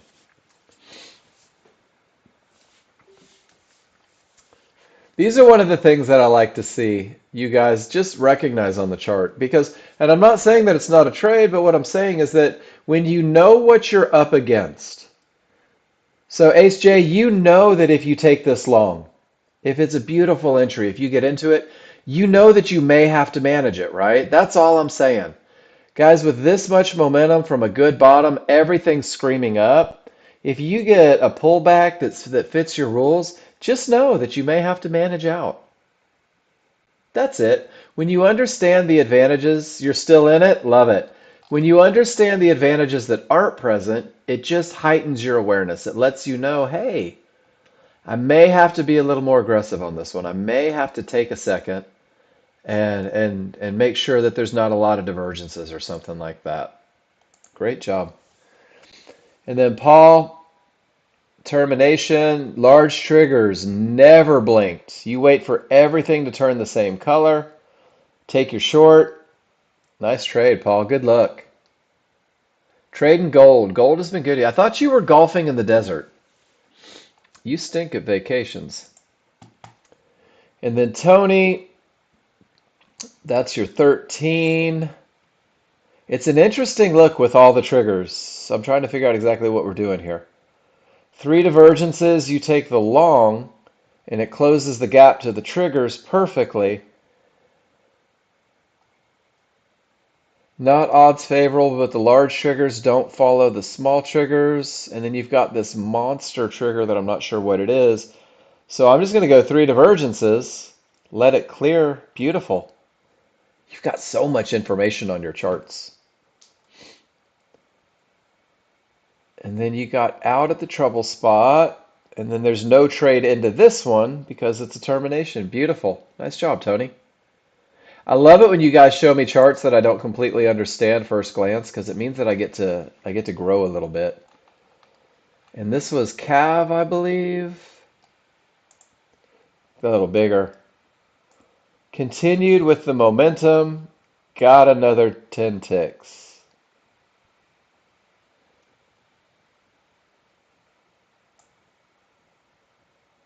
Nice job getting 10 ticks. And Cav, I know that you have a plan. There's another chart.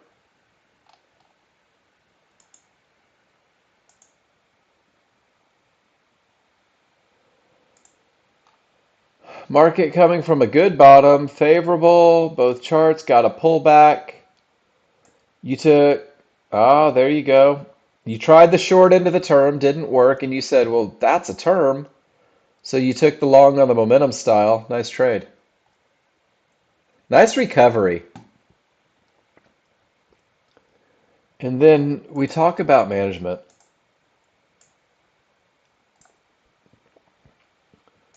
And I guess it's never guaranteed. You know that you're going somewhere from here, right? You're like, I want the pullback, I want the pullback. I love this one. Break the one-to-one, pull back to it off a good bottom.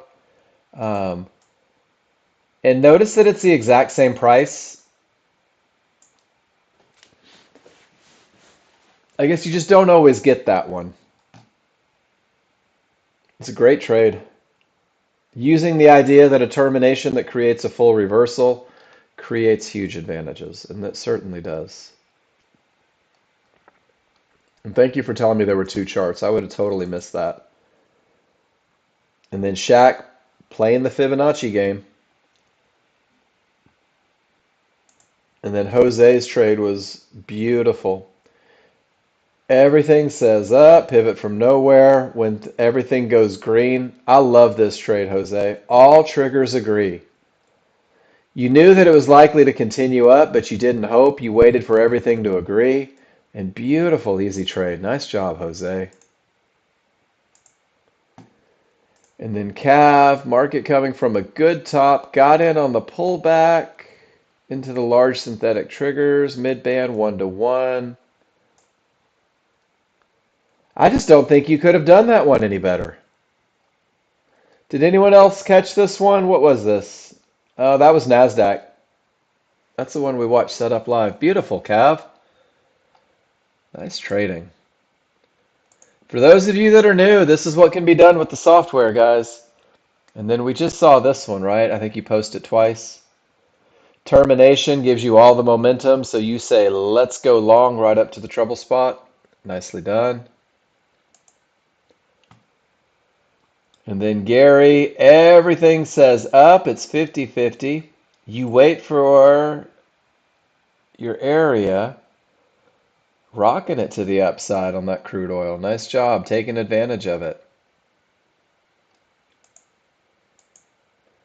And then GWC, termination, everything rolls, pull back to support right there at the large triggers.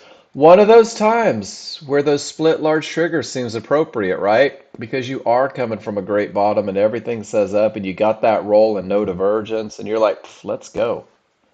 I like it, GWC. Great job. And that's actually it.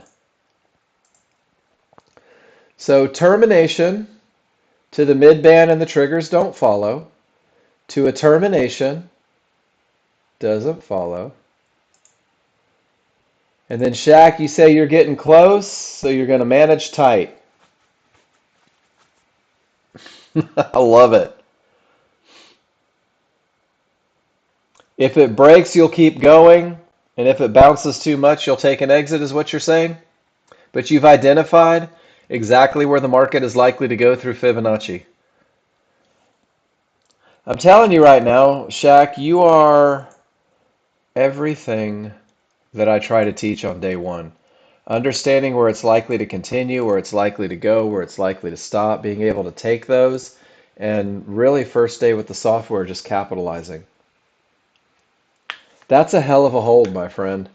That is awesome. And then Gary, there we go. Beautiful, Gary. Right up to your key areas on the range. It's hard to not do well in life when you trade with momentum, when you trade with all those advantages. Outstanding. And guys, right now, Phil, here's strong into an area, gives it a big push, comes in for the retest. We're going to see what everything does. Still going up, no divergence, but now we've got that divergence. I know somebody showed me the long. You're at least thinking about the idea that we're directly into a termination condition, that there's a big gap back. Remember we talked about 50-50 trades. No divergence, take a shot. Be prepared to manage. I'm not saying this one's not going up. I'm not saying it's going down. I'm not saying anything because I don't know. But now I don't have the advantage of a clear path and I'm losing momentum. Guys, give me a why if that makes sense. These strong triggers on the large chart are kick-ass, pardon my French. This divergence high with no triggers through, this fib, that's three areas that we're trying to break right now. And my small chart just told me, hey, Mark, you're losing momentum. Even though this says up, you're losing momentum and you have a lot of areas that aren't broken. Where shouldn't the market go? And if you're in on the great entry, you already got paid on part of it, right? Maybe you're break even. Maybe you're saying, I'll wait and see if it closes the gap. Maybe you're like, I'm just going to hold forever. It's totally up to you, whatever you want to do. But do you see how the small chart said, this may not be your best of the best anymore. Guys, give me a why if you see that. You're directly into a termination condition. With no divergence, take a shot, right? Risk a little. And now you got to be, how much are you willing to risk on a maybe?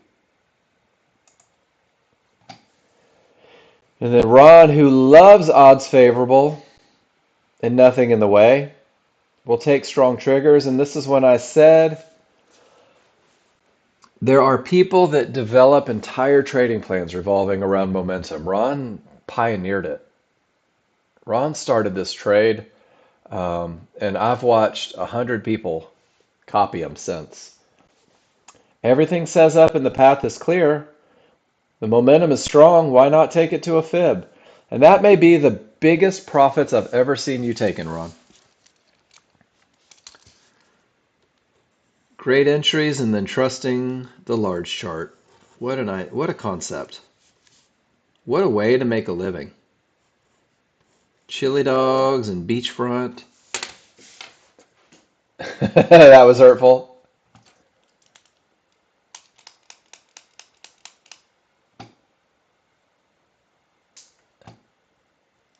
No, it's not so bad.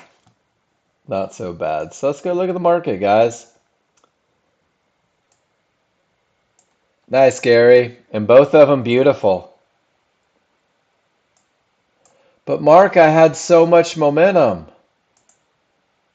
Yeah, but you had three areas. You had divergence. You had so many reasons to not hope. And if you're using the reversal bar idea, you've probably already been stopped out. If you're using hope as a motivator,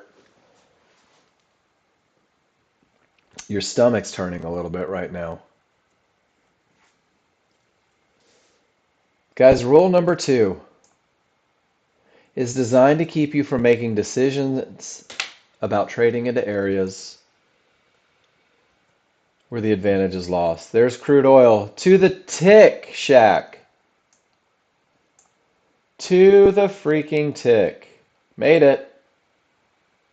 Let's see if this one holds. I got two divergences right now. My triggers are weakening a little bit. We'll see. That's a big up run, isn't it? Pretty awesome.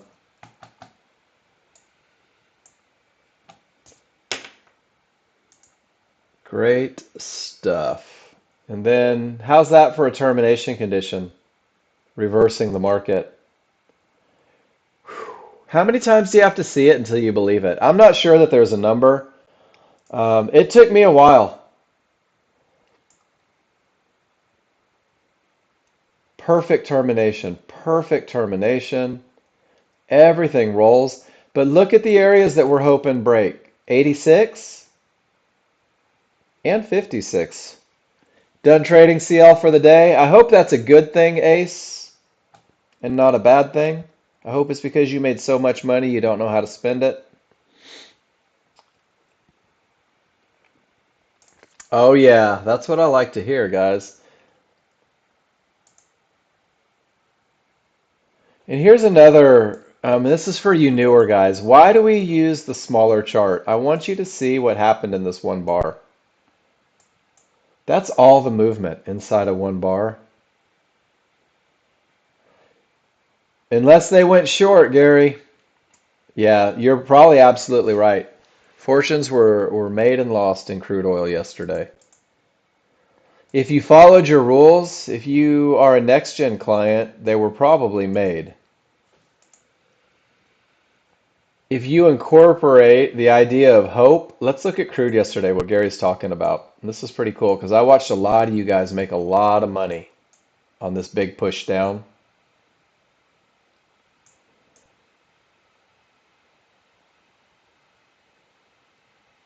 That was crude oil yesterday. I can't even get it all into one screen. Let's review. I know this isn't the easiest, but this is the large chart. A termination, pivot stop out right at resistance, started the push down. You want to see how accurate this stuff is, how amazing this is? Price didn't reach the next key area. That's a bad bottom. Pulls back to resistance. Resistance holds. This straight run, some of you showed me where you made thousands of dollars in this run.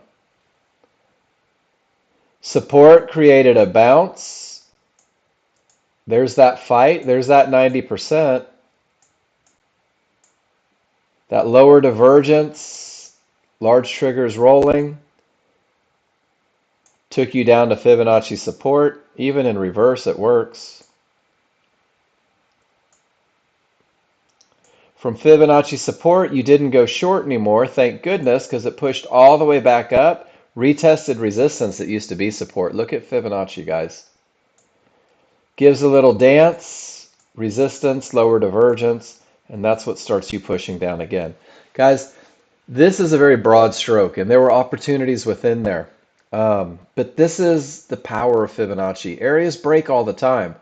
The idea is that you can use your trigger lines to determine when they're likely to hold, and you can make decisions about whether or not you want to trade into them. But we see this happen every day. And then the other side of that, let me go back to the picture. There was an instance where the S&P dropped, I don't know, hundreds of points one day in the 90s, I think it was, late 90s. And there was a client. not following a plan, and he did this. And guys, I want you to see this is how fortunes are lost. He said, "Here's a blue line, I'm going to go long." And the market came down, and he said, "Well, it can't go down forever. I'm going to buy this blue line." Well, it really can't go down forever. I'm going to buy this one, and this one, and this one, and this one, all the way down. And when this happened, when the day was over for this particular gentleman, he was down $12 million, dollars, which for some of you is probably a drop in the bucket. But he fought trend, and he believed, he formed the opinion, well, it can't go up forever, right? Opinions hurt. Man, not a lot of pictures. We're getting caught in ranges a little bit, right? Odds favorable, everything screams up right to the termination. I wonder who's going to win, buyers or sellers, guys. Does anyone know for sure? Let me consult the Oracle. The Oracle. Um, they may have. Will the market go down? Let's see. This is pretty high tech.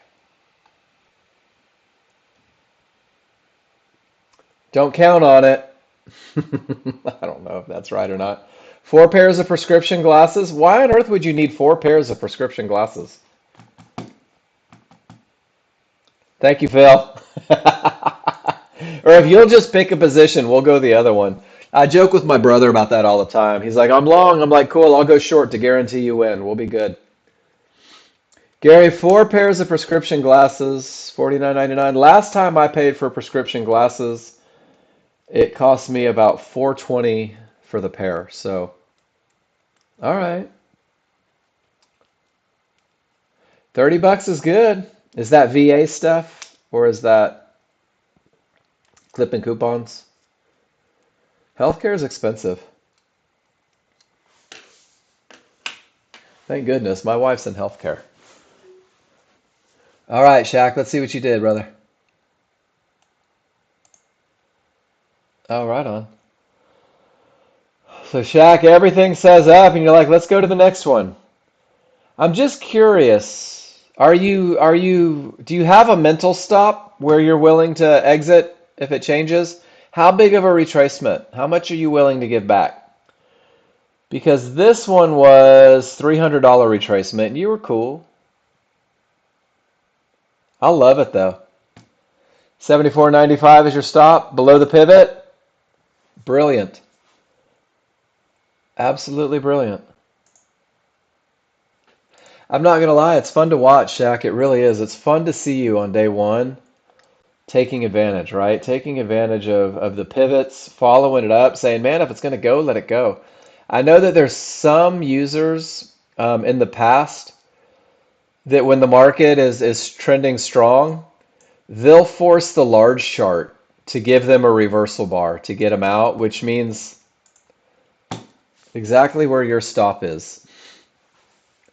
And this is a methodology that I've seen a lot of more experienced users. The guys that hold for those big moves, they're like, if it's trending strong, if it's 30 bars in the same direction, if it's smashing areas, let the large chart pull me out with a reversal bar. And that's what that white bar is, that reversal bar marker. It lets you know exactly where a reversal bar will happen on that bigger chart. It's kind of cool. It's kind of fun. And guys, this isn't a high probability plan, but this is certainly amazing. Amazing chart reading. Because that's all we do is we read charts. How are we doing so far? Everybody good? Shaq, you're having a blast. I love it. I love that. That is a definite sign of maturity. Ace, you're doing all right. I like it. Joel, you feeling okay? Pedro, nice to see you in the room. How you doing? Mike Lynch, how you feeling? I think Mike jumped ship.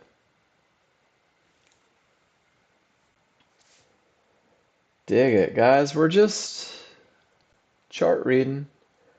Termination, full reversal, odds favorable. Yeah, you and me both, Phil. Mouthful of chili dog. Amen. Three divergences in the same location. 50-50. Split triggers. One says up, one says down. Guys, we're just witnessing a fight. The pressure is pushing down. Absolutely. But the smaller, faster chart says, we're not quite ready. When everything agrees, it's going to be easier. It really will.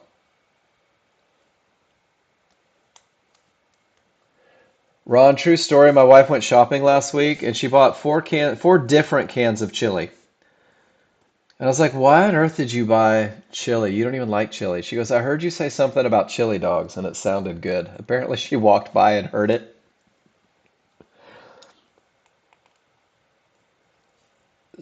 We're simple people, Ron. Spam comes in a can, right? Canned. All those chili dogs you eat, you think there's some chef making you some fresh chili? No way. Gas station chili dogs are the best. You make it? All right. Beans or no beans? That's the real question. No beans, ace. None for the dogs. Yeah, I don't like beans on a chili dog. See how the large chart's leading the way, guys? Termination creates the reversal. The reversal. Market flow on crude, Alan? Show me pictures. Ask me a question. It doesn't even have to be crude. You guys know these work on everyone, right? Let's talk about it. Let's go to market flow, volume analysis. But I have to go through my disclaimer. Market flow, ladies and gentlemen. If the large chart doesn't lead the way, no worries. Just take a picture of, blow it up all the way. I don't think I have any range charts made, so blow it up full screen, take a picture, drop it in, and we'll use it, or I can build one. But guys, this is the most important thing. I want every one of you to get to market flow. I want every one of you to feel comfortable using this chart. Um, I'm going through John Novak's training program right now to use the chart, to use market flow to find the advantages. And I'll tell you, it's eye-opening. It really is. Um, but they're defined when the rules are true. When the rules are true, it's a confirmation. So, Alinsky, the first thing that I want you to realize is that all market flow does is confirm what your other two charts are telling you. So let me build. I'm going to build a market flow chart for the S&P. So give me just 1 second. New chart. And again, I'm going to say it really loud. It's a confirmation chart. The market flow chart doesn't get you into trades. The market flow chart gives you a level of confirmation when the other charts tell you that there's a trade. And it'll become a way for you to just kind of verify a couple different things. So I've got it printing right now. And market flow chart is probably one of the most misused charts in the world. So once this comes up, we'll talk about it. And then you don't have to take the picture. Seems to be in Thanksgiving mode. It may be. And guys, it's Friday. The people that do this professionally, it's 11 o'clock on a Friday. They're on their boats already. They're doing stuff. The later you get on Fridays, I find the less action there is in the market. So when we talk about market flow, and guys, this is a great one. Where are we at? 1048. I'm going to put the three together. So let me put, I'm going to make the large chart kind of small. And I'm going to make my 5-1 kind of small, just so that we can get a little extra room and use the market flow chart. So what is the market flow chart? First and foremost, whoops. Market flow uses the volume of each bar, right? Where the buyers, where the sellers, all that sort of stuff going on. On the boat, at the bar. Yeah, the bar is on the boat. So all of this on its own Guys, this is tough. It's hard to trade this. This is just volume. So the first thing that I use market flow chart for as you grow and you decide, hey, I'm going to use market flow. Amen, Jose. Does everybody remember the lessons on odds favorable momentum? The idea that when the small and the large are wide and angled in the direction of the trend, the idea that the separation creates momentum. So if the market flow chart is very strong in a direction, I don't even have my bars on there. There's a pullback, right? And down it goes. And this is the first level of confirmation that I'm going to use. So I'm going to minimize it. Where did I put that circle? I want to see what it lines up with that odds favorable momentum. Well, there's a pullback to resistance right inside of favorable large triggers. And holy smokes, there's one of those tails with a clear path. Market flow confirmed the momentum. So Alensky, are you good? This is the first way to use it. Notice that it doesn't have all those dots. And guys, this is awesome because let's see if we can find an example where it not having momentum saved us. Anything can happen triggers. Anything can happen triggers. It's the same lesson, no matter what chart we're looking at, Alinsky. Um, are you looking for answers on crude or are you looking for a market flow lesson? Because I'll build it on crude. I don't mind. But it's not going to give you any answers. So let me put this over. The second thing that I'm going to use it for, and we'll do it through crude as well, okay? But let's go through. Let me put the market flow template back on it. And we'll do it on both charts, guys, because nobody's posting pictures, and all we're going to do is we're going to talk for the next hour. So let's talk about what the questions are. 8 range market flow 2023. I'm going to put it back on there. And we're going to use the next level of confirmation where we can kind of piece it together. So here we go right here. One of the things that we can do is this was that long into the termination condition. Notice that we have a bunch of down bars. Sometimes that's a little confirmation I'm not using it. And the triggers turn and they're not separated. It's like, it's probably pushing down. But what you can use is let me find that same short trade that we saw earlier where the tail was. Let's say you're thinking to yourself, the momentum isn't the best, right? And guys, this is a beautiful trade, but you're scared of this one divergence that might push up higher. I don't know where it's going to go. Is it going to be a bigger push? So you're like, the large chart says go. Are you with me on this one, Alinsky? The large chart leads the way.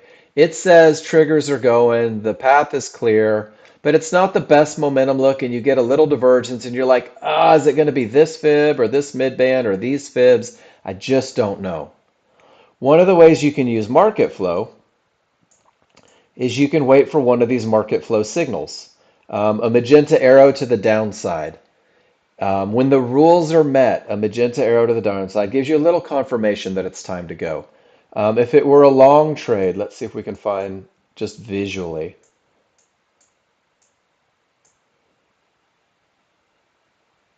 Market flow signal to the upside. But of course, if the rules aren't met, it means absolutely nothing. So this one, because the large chart said look for the short, because the small chart gave you too many areas outside of triggers, you could use market flow as a confirmation. You could use this to say, all right, I'm willing to take a shot if I get a signal, and then I'll put my risk right behind that shot. And that's what the market flow from the market flow section talks about, is what are the bar structures that give you the signals. It doesn't go into what each dot means. It doesn't go into what the lines mean because you're going to use it first for momentum. Notice that the momentum confirms. And then if it's a little questionable on the areas, you can wait for market flow confirmation.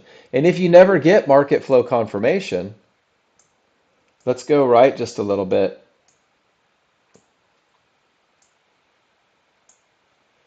So the arrows on the 8 range, if a white bar comes into the area, it takes this bar to create this arrow. So when this bar prints, you'll literally see the arrow print when the bar comes. So there's a cost of confirmation. Obviously, there's no rules met for a short here, right? Large chart doesn't say go short, but let's say that there were, that would be your confirmation. So what's the cost of confirmation using the market flow? The arrow, the area is at 45.20. The area is generated at 18.75. You will pay for confirmation. You can also say in these moments of indecision, I'll wait till all three charts agree again. So it's nothing more than a confirmation chart. It's nothing more than taking an opportunity to recognize um, when everything agrees. And then let's go to crude oil for Alan. There's crude right there. So let me build a market flow chart real quick.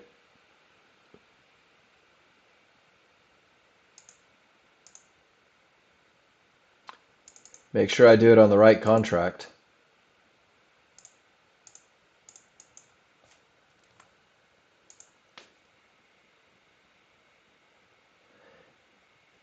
My first run with the market flow chart, guys, I forgot the idea that the large chart has to lead the way. I abandoned the idea that I had to have trade rules, and I just traded arrows. But let's go through all the way from the bottom. So guys, when a termination condition created the full reversal, this HVA line is your first shot. This is the first shot at a reversal in the market. And let's just look at it. All the way up. Odds favorable all the way. Still odds favorable on the pullback to support. This was that gap. Market comes up. This is actually a potential short opportunity with everything angling down to get you back to support. And then at support, all the triggers are above. There's no momentum. I'm not going long, but this was a termination on the large chart. Starts going up again. If you were looking for that one long trade, there was your confirmation. If you were looking for another long trade, there was your confirmation with odds favorable momentum. As you got into the trouble spot, you still had nothing but up bars coming through. Everything is above support. So it's a confirmation. And let's see if there were a couple opportunities based off of these. Because remember, the large chart has to lead, right? So let's see what the large chart and the 5-1 look like at the time of the arrows. I'm just going to minimize this one. That was one of your pullbacks to continue up. And then there was that big one right there. And you had confirmation here as well as you come into the trouble spot with the momentum. Do you guys see that? You're saying to yourself, I'm in a strong trend. Everything says up. I'm feeling pretty good about the world, but I'm hesitant to trade into this line. Maybe if I had a little bit of confirmation right at the area, I'm willing to take that trade. And sure enough, you did get it. Right there, right at the mid-band, right inside. It printed one of those bars, and it gave you an opportunity, if you wanted to continue with the trend, to say white bar into the area, there's my confirmation, there's my risk. I'll manage it when I get here. But with odds favorable momentum, this area is more likely to break than it is to hold. Does that make sense, Zelensky? Does that help a little bit? But remember, the large chart leads the way. So how about this first shot off the bottom? Termination, everything says up. It doesn't help at all? I'm so confused. That one didn't give me any indication at all, did it? Oh, okay. I got you. Didn't give me any indication at all. But down here, where everything is above support, all the triggers are up, they're a full bar away, everything's going. Look what you guys got right there. Market flow signal long, off of support, likely to hold with the giant gap back to the large that's still up. Guys, I'm telling you right now, when you get good at chart reading, you'll be able to take advantage of that gap theory and wait for that signal for a little confirmation to get there. And then all the way down at the bottom, let's see what it looked like at the HVA line.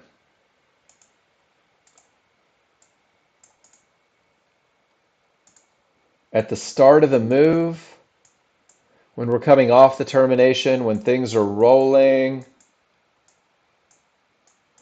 I believe this was Shaq's entry right here. And then Cav, there's your momentum trade, brother. Break it, pull, and go off that termination. Pretty cool. So it's an awesome confirmation, guys. It's a great way to look at things. It's a great way to get a little extra. Go, Shaq, go. I love it. One trade, you're saving money on commissions. But despite that one little blip, man, it's been up all day. And you've taken advantage of it all day. And 34 becomes your next key area, right? And then if 34 breaks, you know where it's going. I love it. So, Alinsky, I hope that was a little helpful.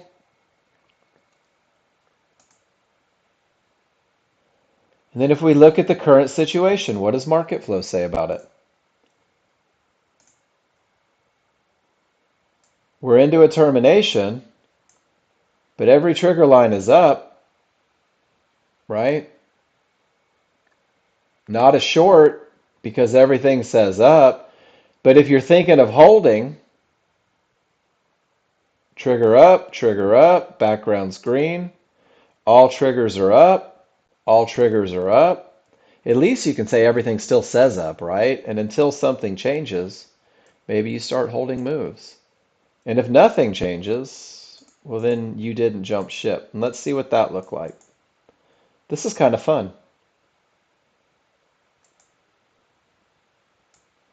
And then right here, this is what we call an antenna bar. Where the volume area, the two lines are below the bar, this is a signal. So you get confirmation to continue up. That is not an 8 range, though. That's a 13.2. That's okay. I was like, he's trying to trick me. Pretty cool, right? And then what does yours say? And we may have different days back, right? So the short signal means nothing. This is a great example. Thank you for posting this. Short signal means absolutely nothing because none of the rules are met. Long signal was confirmation because the rules were met. Pretty cool, right? Means absolutely nothing. Lets you know, hey, I'll take a shot at this because the large chart leads the way. I love it. And it looks like you're using John Novak's super triggers. Yes? And this is what I'm learning right now. Yep, you've got the super triggers on there. And this is what I'm learning right now. This is what he's teaching me. This is what I've gone back to simulator for. So now coming off of a termination condition to the tick, look at that. Resistance to the tick, loss of momentum. Market's pushing down. Confirmation's not there. Don't worry about it, Gary. If you want to learn about them, take John's class. Too many minds. There's a reason I went back to sim. This right here represents the first shot at a potential trend change. Termination, reversal, and now here's another way you can use them. High volume area line, this magenta line, is a line in the sand. And if price comes back and taps it and it's right at these small triggers, this is the first shot at a potential sell. And it may not come back to it. But the flip side is everything still says up. This HVA line becomes your first attempt at a short when a termination is on every chart. Termination, termination, termination. Smalls get below the large. There's an HVA line. Guys, this is aggressive because everything still says up. It is, it's a 5-day seminar, Phil. He is with you in the live market for 5 days, from 9 a.m. to noon, Monday through Friday. And he's going to talk about all the concepts that he's been working on.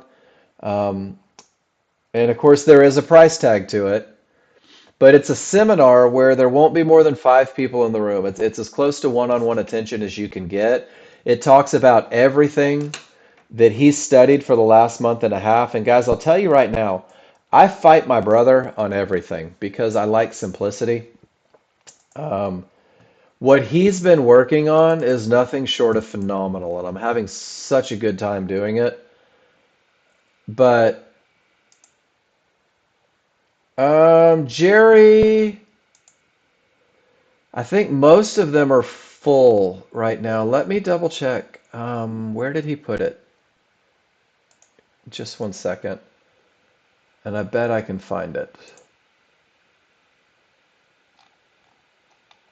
Because I know he posted about it yesterday. So let me scroll up through Trader's Chat real quick. Um,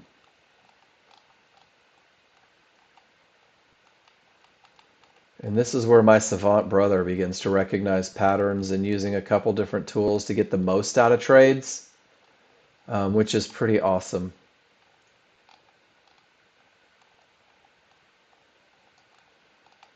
And I can't seem to find it. I will find it. But the class is, and because he's my brother.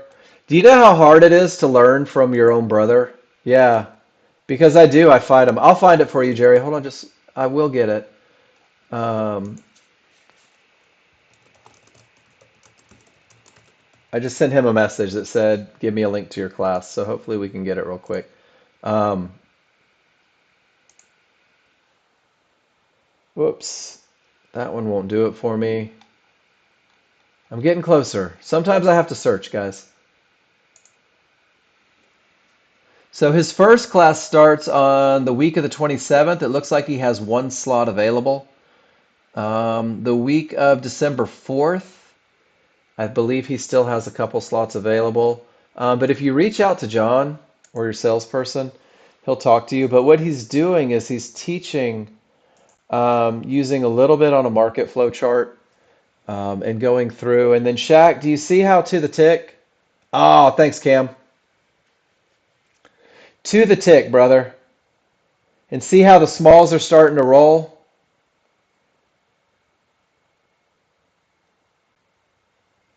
Man, Shaq, amazing work today. Absolutely amazing work today.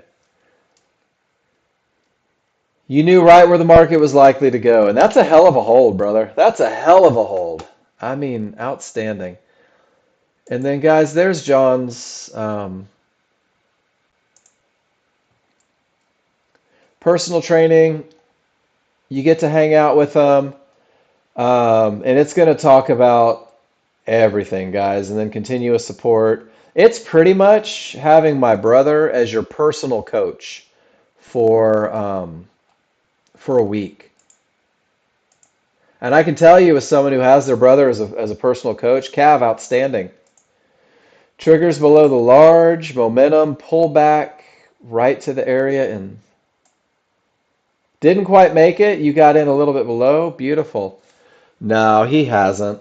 He's the same guy. If you've ever met my brother, he walks into a room. He's like E.F. Hutton. Everybody shuts up and listens to what he has to say. He's got a big commanding presence. Um, Trading too much can make your hair fall out. Ron. Yeah, I'm not sure that's what it was. He is. He's good people. I'm still floored every day at how smart my brother is. I didn't realize he was that smart. So now we've got resistance that held, support with the potential to hold. Notice those large triggers. Notice those small triggers are still up. Still a little early for shorts. And let's look at your market flow chart. That is a signal, but if you don't have rules for it, it's kind of silly to do it. Just waiting. Good stuff. So guys, I'm going to take 5 minutes. I like to take a couple minutes every hour, stretch my legs, rest my back. Novaks have notoriously horrible backs. Crude oil, we'll see what happens at the terminations. Three divergences in the same location appear to be pushing the NASDAQ up. That's a pattern we talk about. And then support to the tick, once again, blasts you right past your point of entry. Um, awesome. Ace, have an amazing weekend, man. I'll see you on Monday. I'll leave you guys with the S&P. And I'll be back in just a few minutes, and we're going to finish strong today, guys. So back in a few.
All right, guys, I'm back for the last hour, last 40 minutes.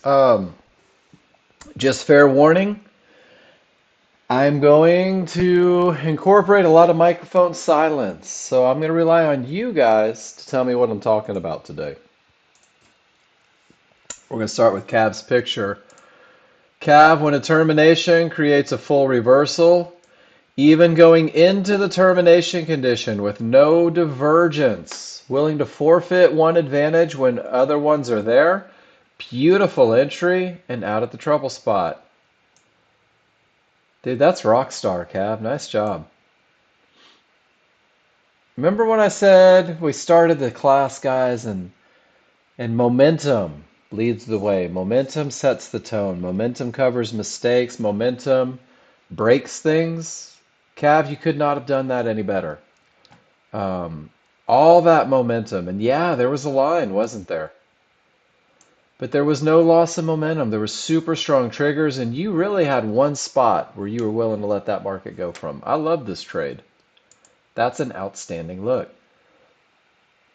The S&P right now is doing a whole lot of nada directly into resistance. So, Cav, what do you need to fix to go live?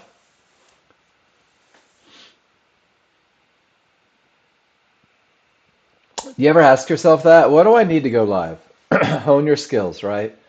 Um, can we talk about that? Not necessarily using you as an example, but we'll talk about that. When's it time to go live? People ask this question a lot. Mark, when should I go live? When you're taking the correct trades.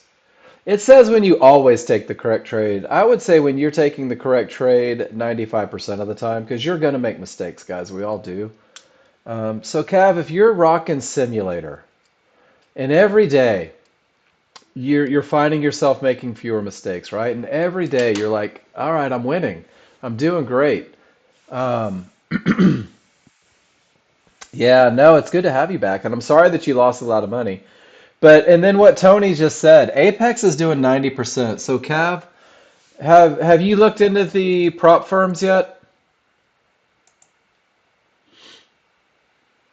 Because these are brilliant. These weren't a thing when I started. Crapped out on Apex. So for 18 bucks, you can test your plan, right? I did too when I was learning the NASDAQ. I tried to trade it live. So does something, is there a switch that flips when you go live? Do you stop focusing on the process and start focusing on the money? I know I did.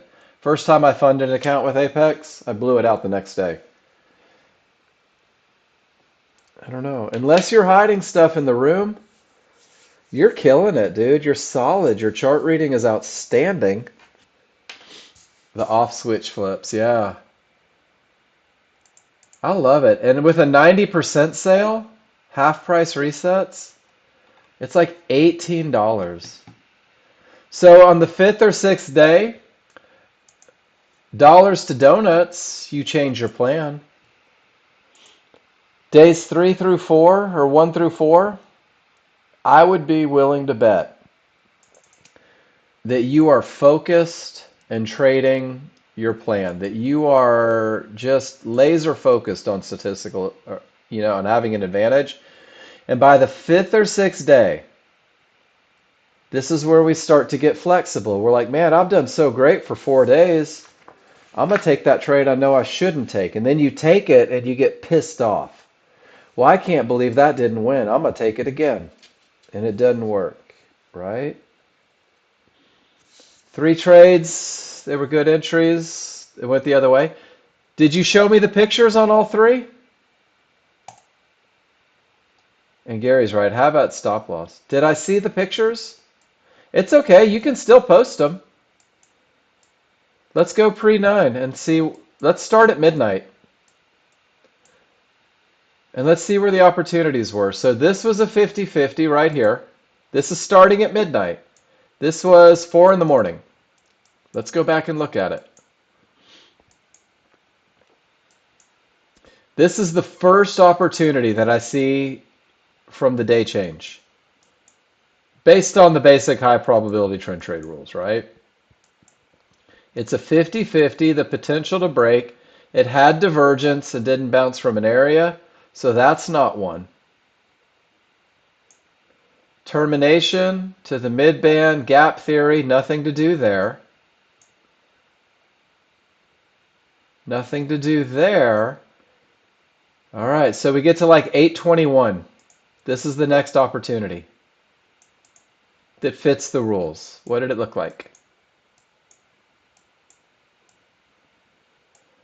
1, 2, 3, 4, 5, 6, 7, 8 divergences. So if you took the first one, you had to manage out of it. And then it went without us. That's kind of a jerk face move, right? And then termination, full reversal, termination, full reversal.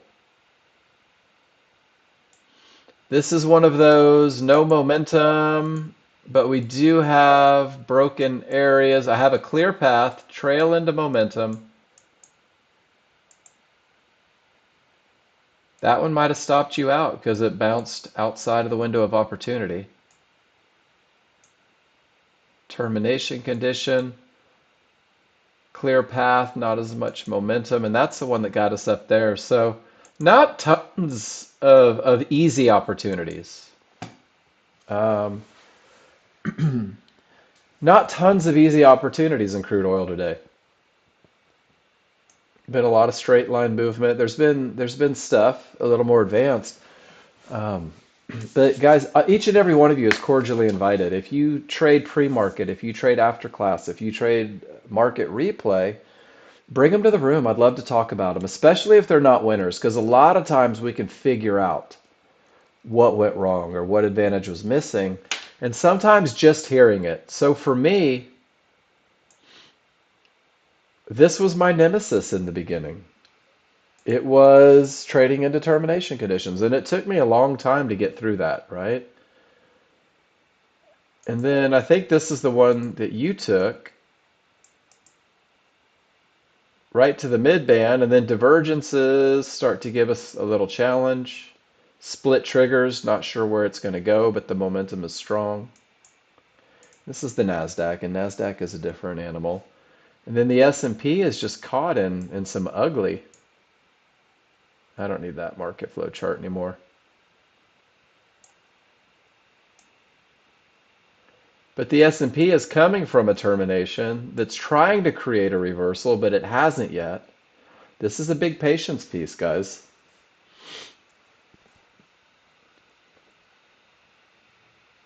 Nothing's agreeing yet. So, um, Cav, I've done exactly what you've done.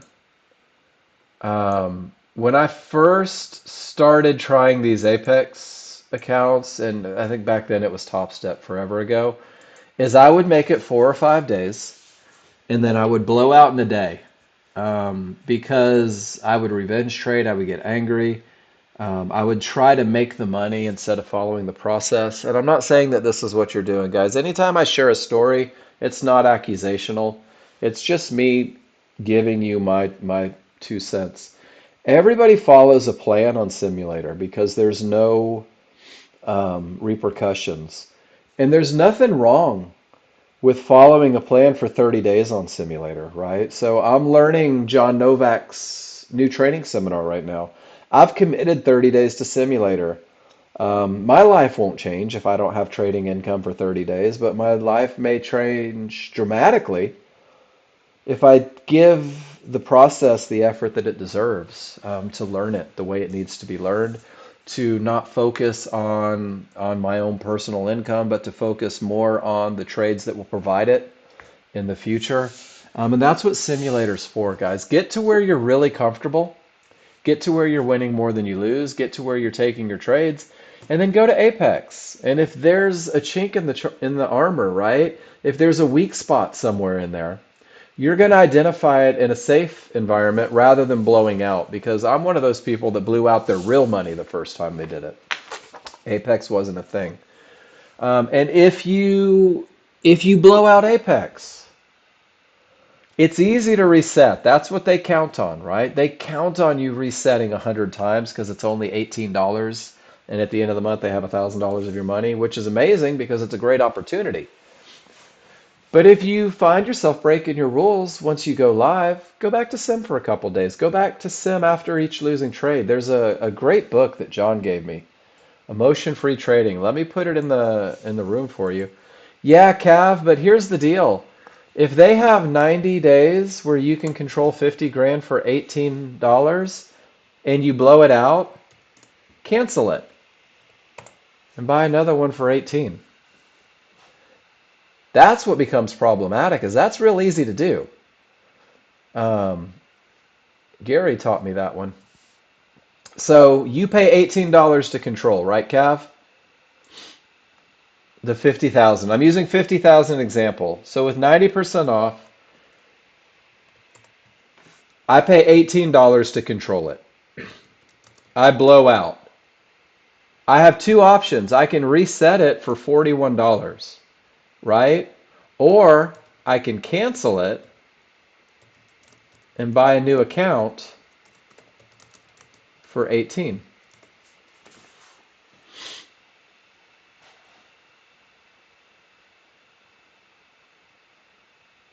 Always just a new one. Yeah. I like the 50 because if you can't do it on 50 grand, why spend the money on 150?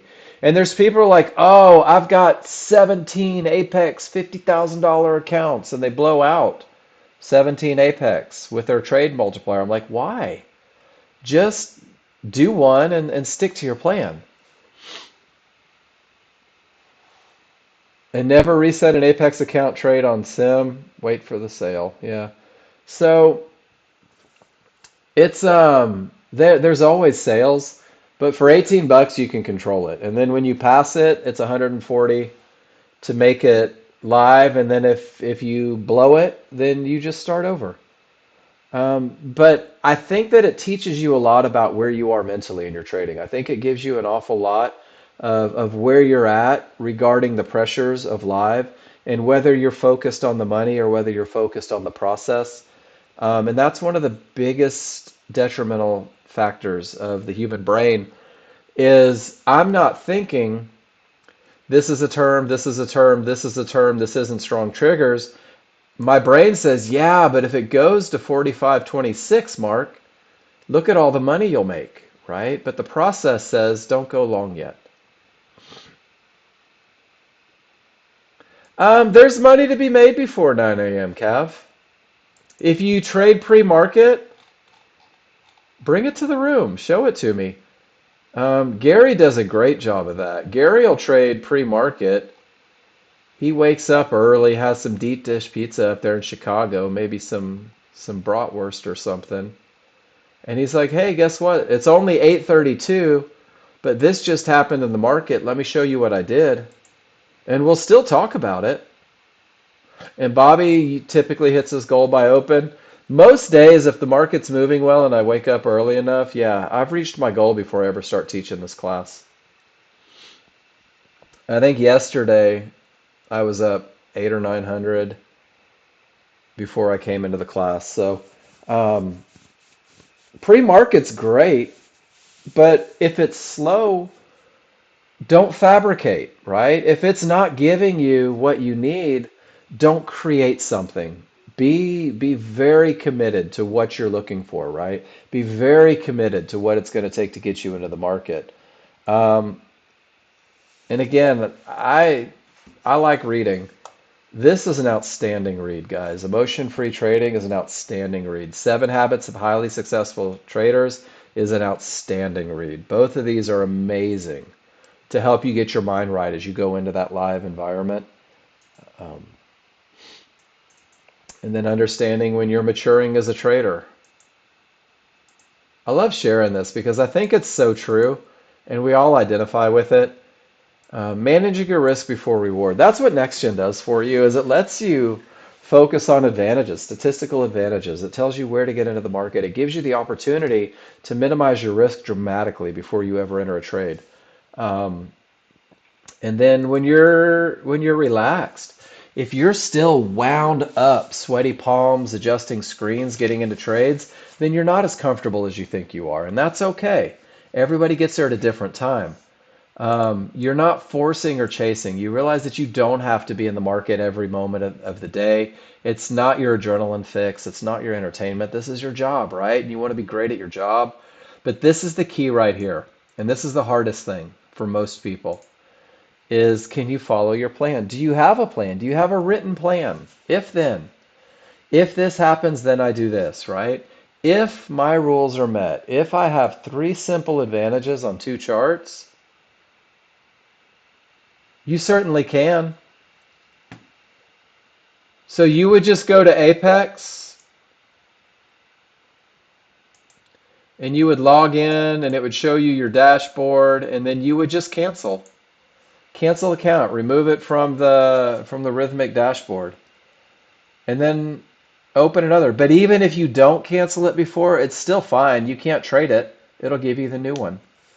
25,000 is tight, especially if you're going to be a NASDAQ trader, because you can only lose 1,500 on the trailing, right? That's not a lot of trades. Someone did the math, and that was like the best, right? Yep, Collie, exactly. Exactly. At the driving range, you're awesome, and you get on the golf course and you stop worrying about that beautiful swing. You start worrying about the lake. You start worrying about the buddy next to you in the cart. You start worrying about the group in front of you, the group behind you. You start worrying about the bunkers. You start worrying about everything except keeping that damn left arm straight. And when you abandon the process, the results reflect that. That's my golf game in a nutshell. I start thinking about birdies and I forget what it takes to get them, right? I start thinking about making money. Oh, I never give advice, Cav.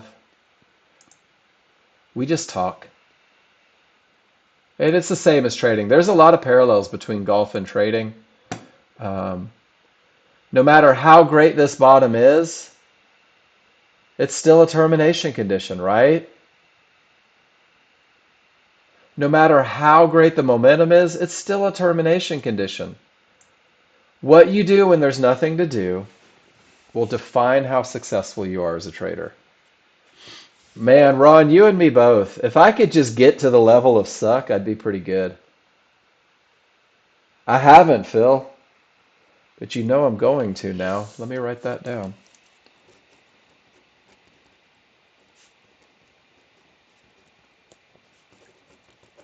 Golf is not a game of perfect. I'm going to look that up. I'll get the audiobook or something. I'll listen to it while I play an imperfect round of golf.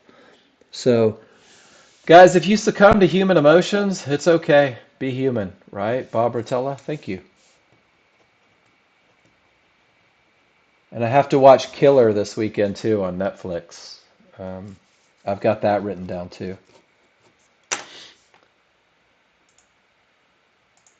And then Shaq, you say you're glad that there was a Fibonacci resistance with multiple divergences that said get the hell out of this trade so that you could keep some money? Isn't it awesome when you know where the market's likely to go?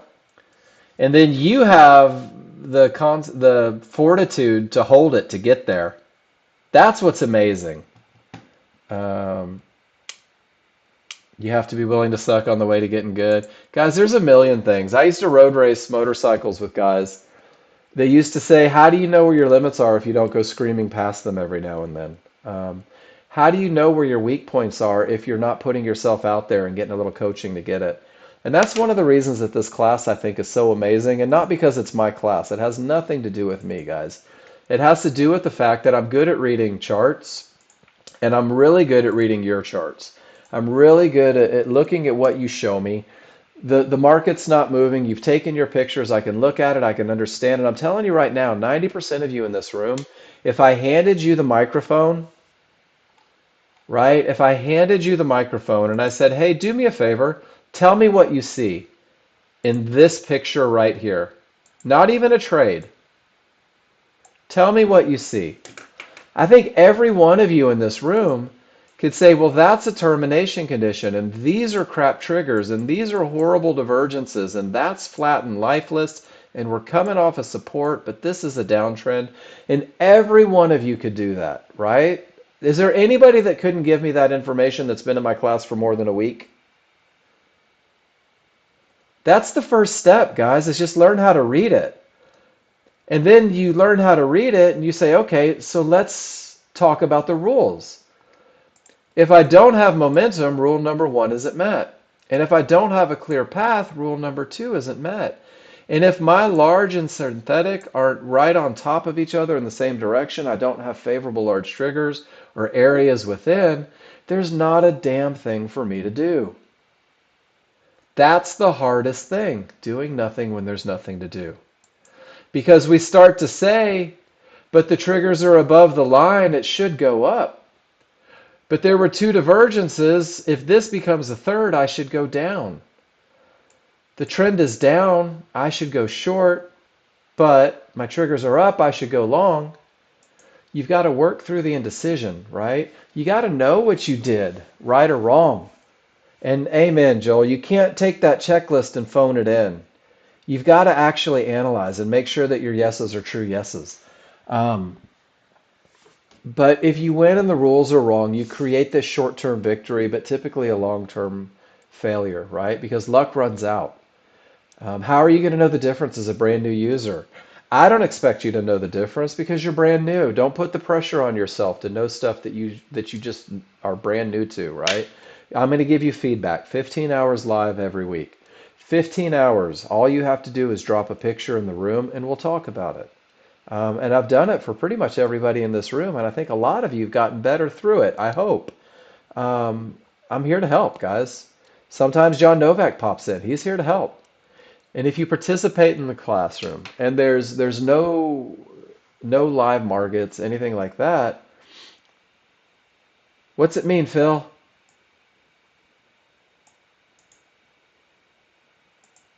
Is that a misspell or is that a real word?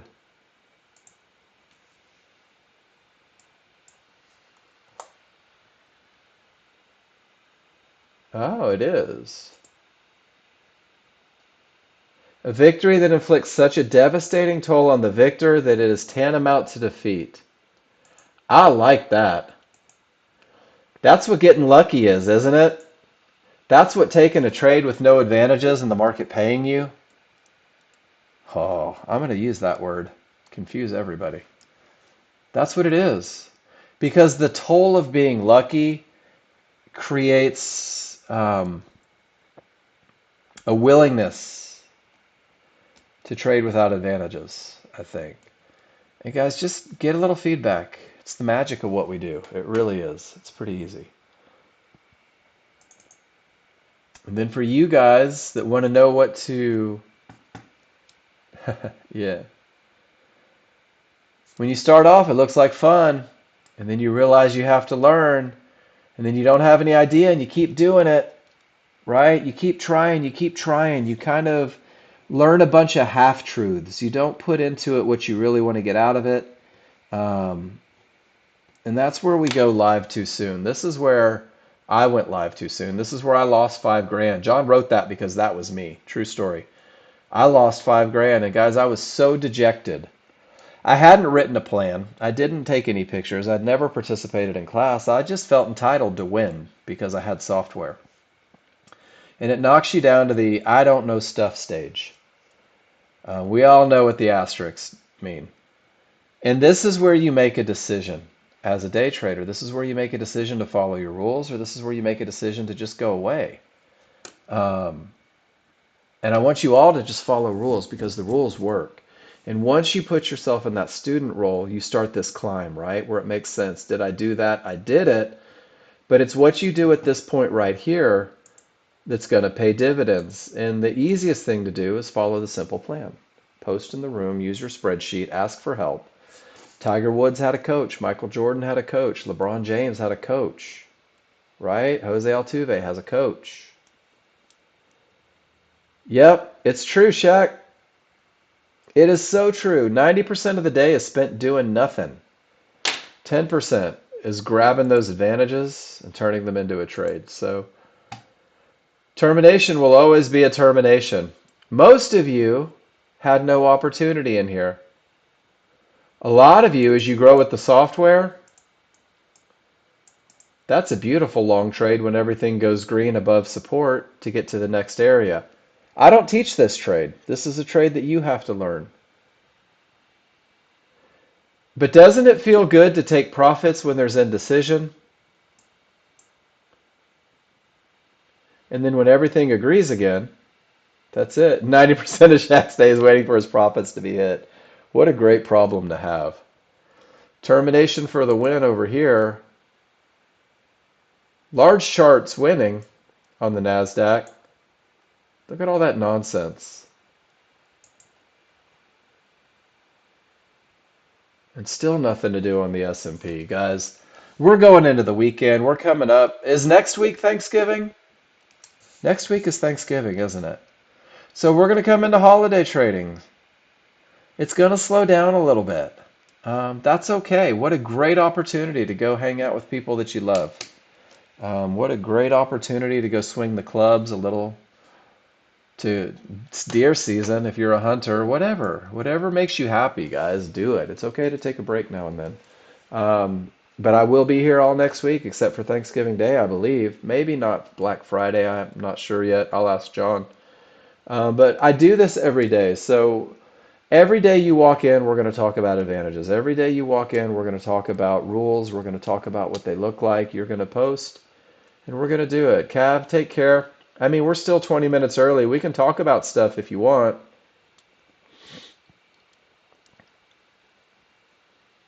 And I think so. I think the waiting days. John Novak did a live class where he traded the S&P live for everybody. He spent 2 hours in the room and took one trade. I get it, Cav. He spent 2 hours in a live room with 50 people waiting for him to pull the trigger. And he took one trade that fit the rule. One trade in 2 hours.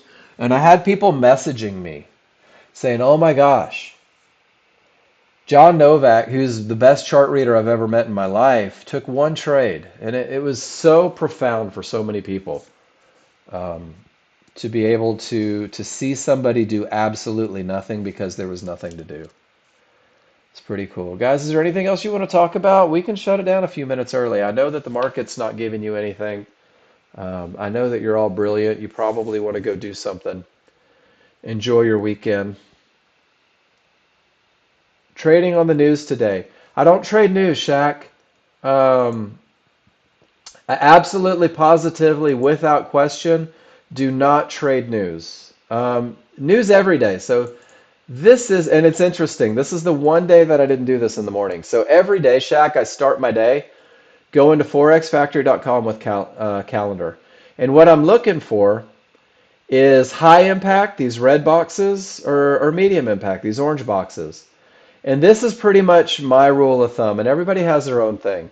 5 minutes before anything high impact, I stay out of the market because it creates an emotional response. I don't care what the news is.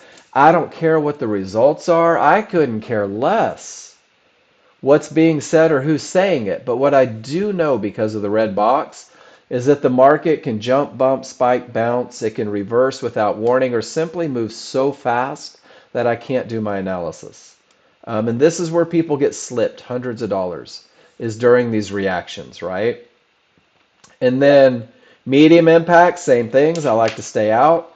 Low impacts, I like to be aware. Maybe I protect my position. So one thing that I personally never do, and I think that a lot of people tend to adopt the same idea, is that I'm not making a decision based on news. What I'm doing is I'm staying out of the way when news releases because it may disrupt my patterns. Does that make sense? Every day is a news day, though. Like if you scroll down and go to the next week, Monday, nothing really going on. Tuesday, it got a medium impact. Watch out at 10 a.m. Then high impact when FOMC minutes come out. And then Wednesday, there's like 32 flavors of giddy up with the unemployment claims coming out and the reversal, the revised U of M consider. And it doesn't matter to me. I mean, obviously I care, but whether unemployment claims are up or down has nothing to do with my world. The fact that it can screw up my good time, I stay out of the market. I let it do what it's going to do, and then when it settles down, I look for my opportunities again. Great question. Um, so it doesn't matter what it is. I just want to make sure that I'm not in the middle of it. And I think yesterday there was a big 8:30 news. Maybe it wasn't yesterday, the day before. That was your 8:30 news spike. And it's a lot more profound on the Nasdaq, but ES rolls anything you want, Shaq. So I typically in this classroom I look at the S&P and I look at crude oil because it flows nicely. Um, we have people that trade the Russell. We have people that trade gold. There's a group of adrenaline junkies like me that trade the Nasdaq, and the patterns are the same. It doesn't really matter. We have people that trade cryptocurrency. We had a guy that was trading soybeans because he was a soybean farmer, and he was hedging, trading soybeans. Gary, everything's cranking up. You take an entry.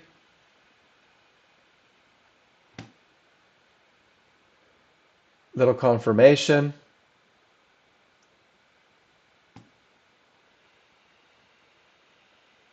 There you go.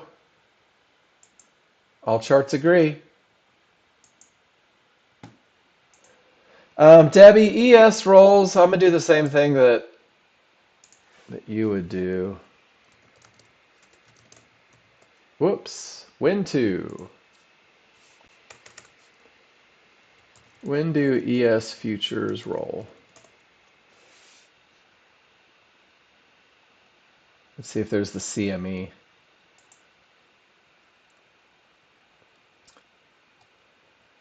The S&P, we are in 12 right now. So 2023, 2024, the third month, 315. I'm looking March, I think is, no, that can't be right because we're just November. So there should be one more.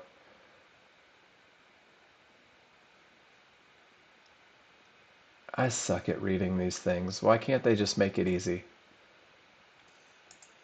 Let me see. I'm gonna get there. I just wait for it to tell me.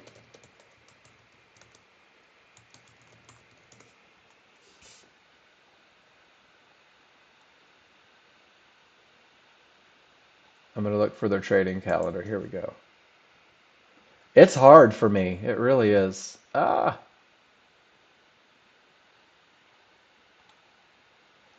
quick search, indicators, automated free user app, free trading indicators, free trading videos. It's a little embarrassing that I don't know this right off the top of my head, but the reality is I'm just not. Um, my Ninja Trader tells me.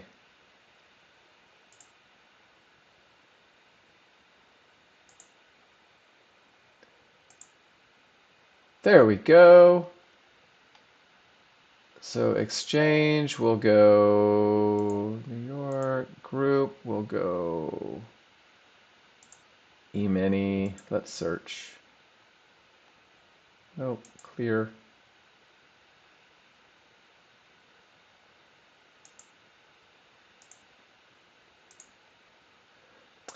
S&P, let's see if we can get a roll date on it. Specifications, holds, margin. Well, that was fruitless, Miss Debbie.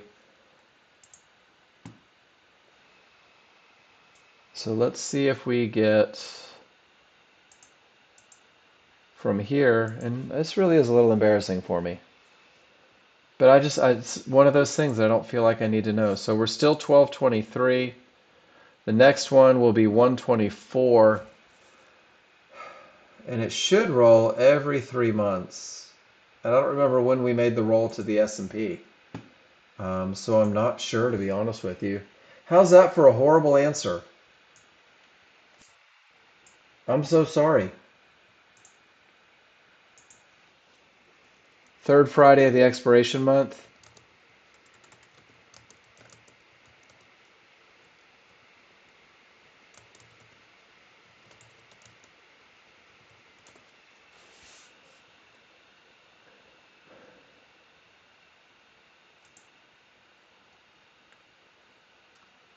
There is the last trading day, third Friday of the contract month. Fill for the win.